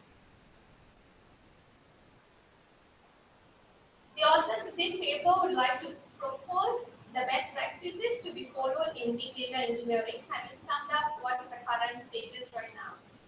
The best practices would be for the business objectives to support big data. If they want to use big data, they have to align their vision or objectives to support big data. Also, they have to invest in big data infrastructure, tools, as well as experts. So only if this happens, then the organizations can capitalize on the data. And decide on their future. Current research and application trends in big data are not only in any particular field. These are just some examples of fields where big data is being researched and also being used. We have cloud-based solutions, solutions for supply chain and risk using big data, analytics to data collected from smart grids and sensors. One day, even if we have this ID card in our bag, then people can track where we are because it's a sensor, we can actually use it. Mapping human genome, then reconfiguring performance of telecom systems, predicting credit policy, financial crime, and it's also used in the retail sector. Our phone is one of the major factor of the one which gives data to the companies who collect data. Because as we are moving about, we have our phone in our hands. So it actually indicates where we are moving around. So this could be capitalized by the retail sectors, like as discussed in the earlier paper, about geofencing, about beacon technologies, and so on. This is about retail sectors using big data. Concluding, there are actually three groups of stakeholders when we talk about big data. Consumers of data, producers of data, and developers of data. Consumers of data are people who use this data, maybe an individual or an organization. Again, producers of data, also they are individuals or organizations. Each of us can keep on producing data in a world, in a digital age like this. Third is the developers. Developers are the people who are developing the tools, who are the experts who use this in order to give information. So when we have these three broad groups of stakeholders, we all know consumers keep expecting more and more. You deliver something today, tomorrow they want a better one. Again, they want a better one. They keep on like that. Producers keep producing data, they cannot do much more. Now the problem comes with the developers. Developers have to meet the demand set by the industry, which is consumers keep expecting more and more.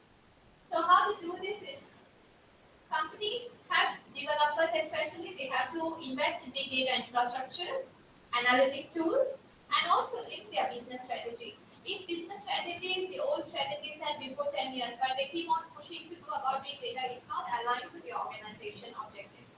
So if you want to manage by objectives, the business should get aligned interests. And the last but not the least, we have to train, equip, and deploy experts in this field. Because there is a big research which says there is a huge shortage of big data skills in the whole world. There are so many researchers saying big data helps, big data is helping a lot of things, we can produce a lot of information. But there are not much people who know this. So, for example, if we have listed down about 20 or 30 softwares, there would be no one who knows all these things. Then to just find out which is the best one. So there is an actual shortage of big data skills worldwide, and just like the picture shows, maybe there is one person who knows R and maybe another one software is being pulled in all directions because the people who know these softwares are very few and very much in demand. So in future, the organizations as well as the universities, they should develop or modify the academic curriculum to include big data skills and business intelligence skills.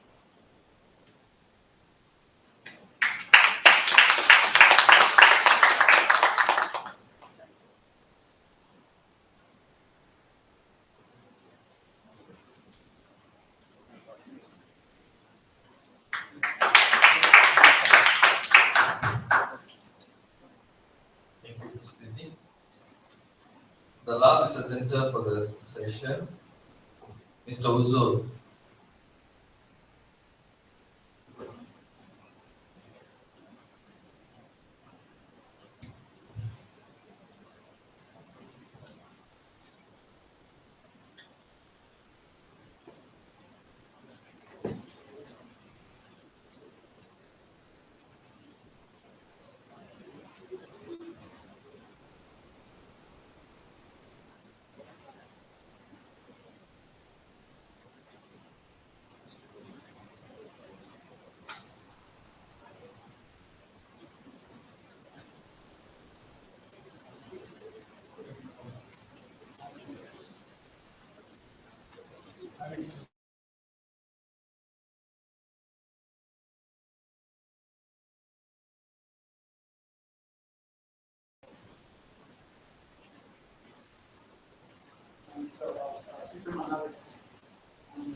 system basically was in Nigeria.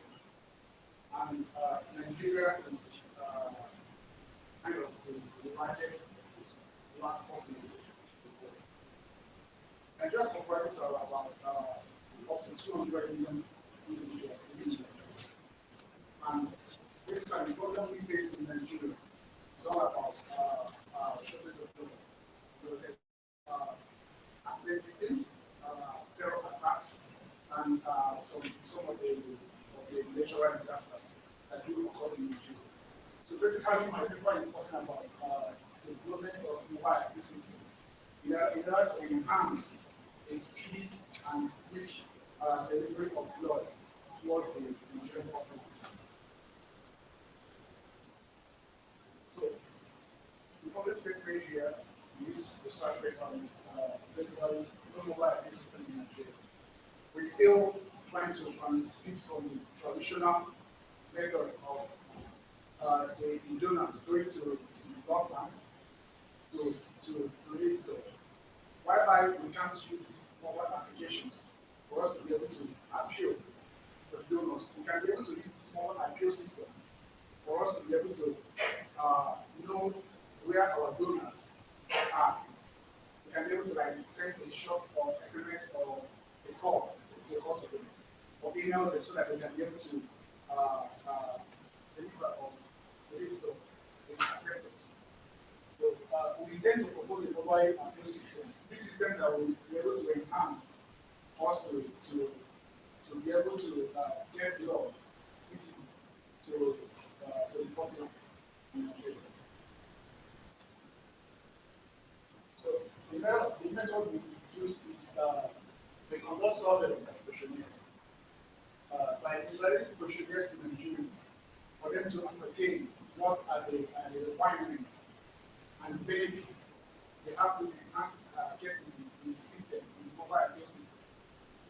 So then we analyze the respondents' feedback and present system improvement requirement, the requirement of the software requirement of the system being built.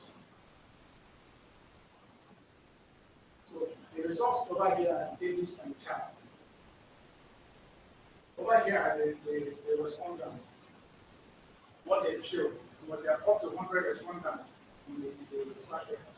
So what they feel, the attributes, these are their respondents. And this basically, this table basically is for equal the mobile IT system, the ratio in Nigeria is going to improve the welfare of health in Nigeria. And these are the respondents. These are what they believe that is going to be this can be able to achieve our mobile appeal system.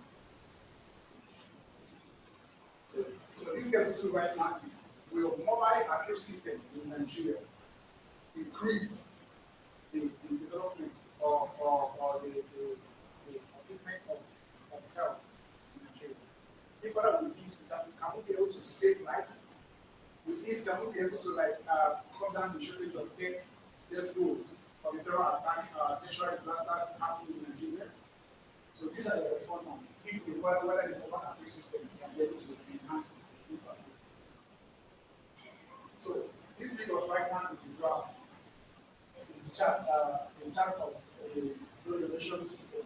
If blood donation system in Nigeria look like it's useful or look like it's not useful. So can you see what we say? We believe it is useful in order for us to be able to save lives. So this chart is also about talking about the mobile app, particularly the mobile application, inclusive population. If we have this mobile appeal system in Nigeria, one can easily donate or kind of accept the donate blood. Wherever you are, in every region, if you are not able to be located, one can easily locate the nearest blood bank available wherever he or she is. So this is the system requirement, the software requirement we use to develop the system. We use in case. So in conclusion, mobile that this system is made in Nigeria for us to be able to save lives. Because there are a lot of just go pregnancy women that have complications that need blood urgently.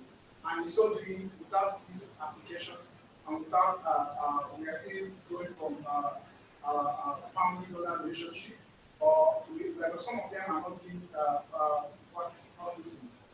They don't donate blood at birth. You pay some of them for them to donate. But with this appeal system, we're going to be able to create awareness that this is an immediate problem we have in this country. With this, we can be able to save life of those accident victims, of those being attacked by terrorists or groups, of those people being suffering from social anemia.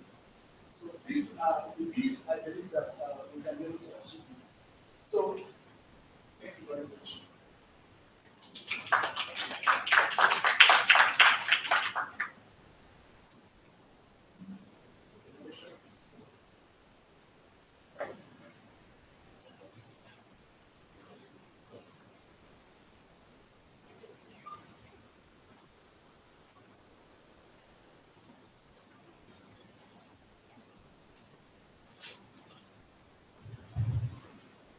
Thank you very much, ladies and gentlemen, for participating today in the first day of the conference. And we really appreciate your presence with us. And we wish to see you tomorrow on the second day of the conference at 9 o'clock. Please try to be on time. Thank you very much and enjoy the rest of your time. Bye.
For what? For your certificate? Yes.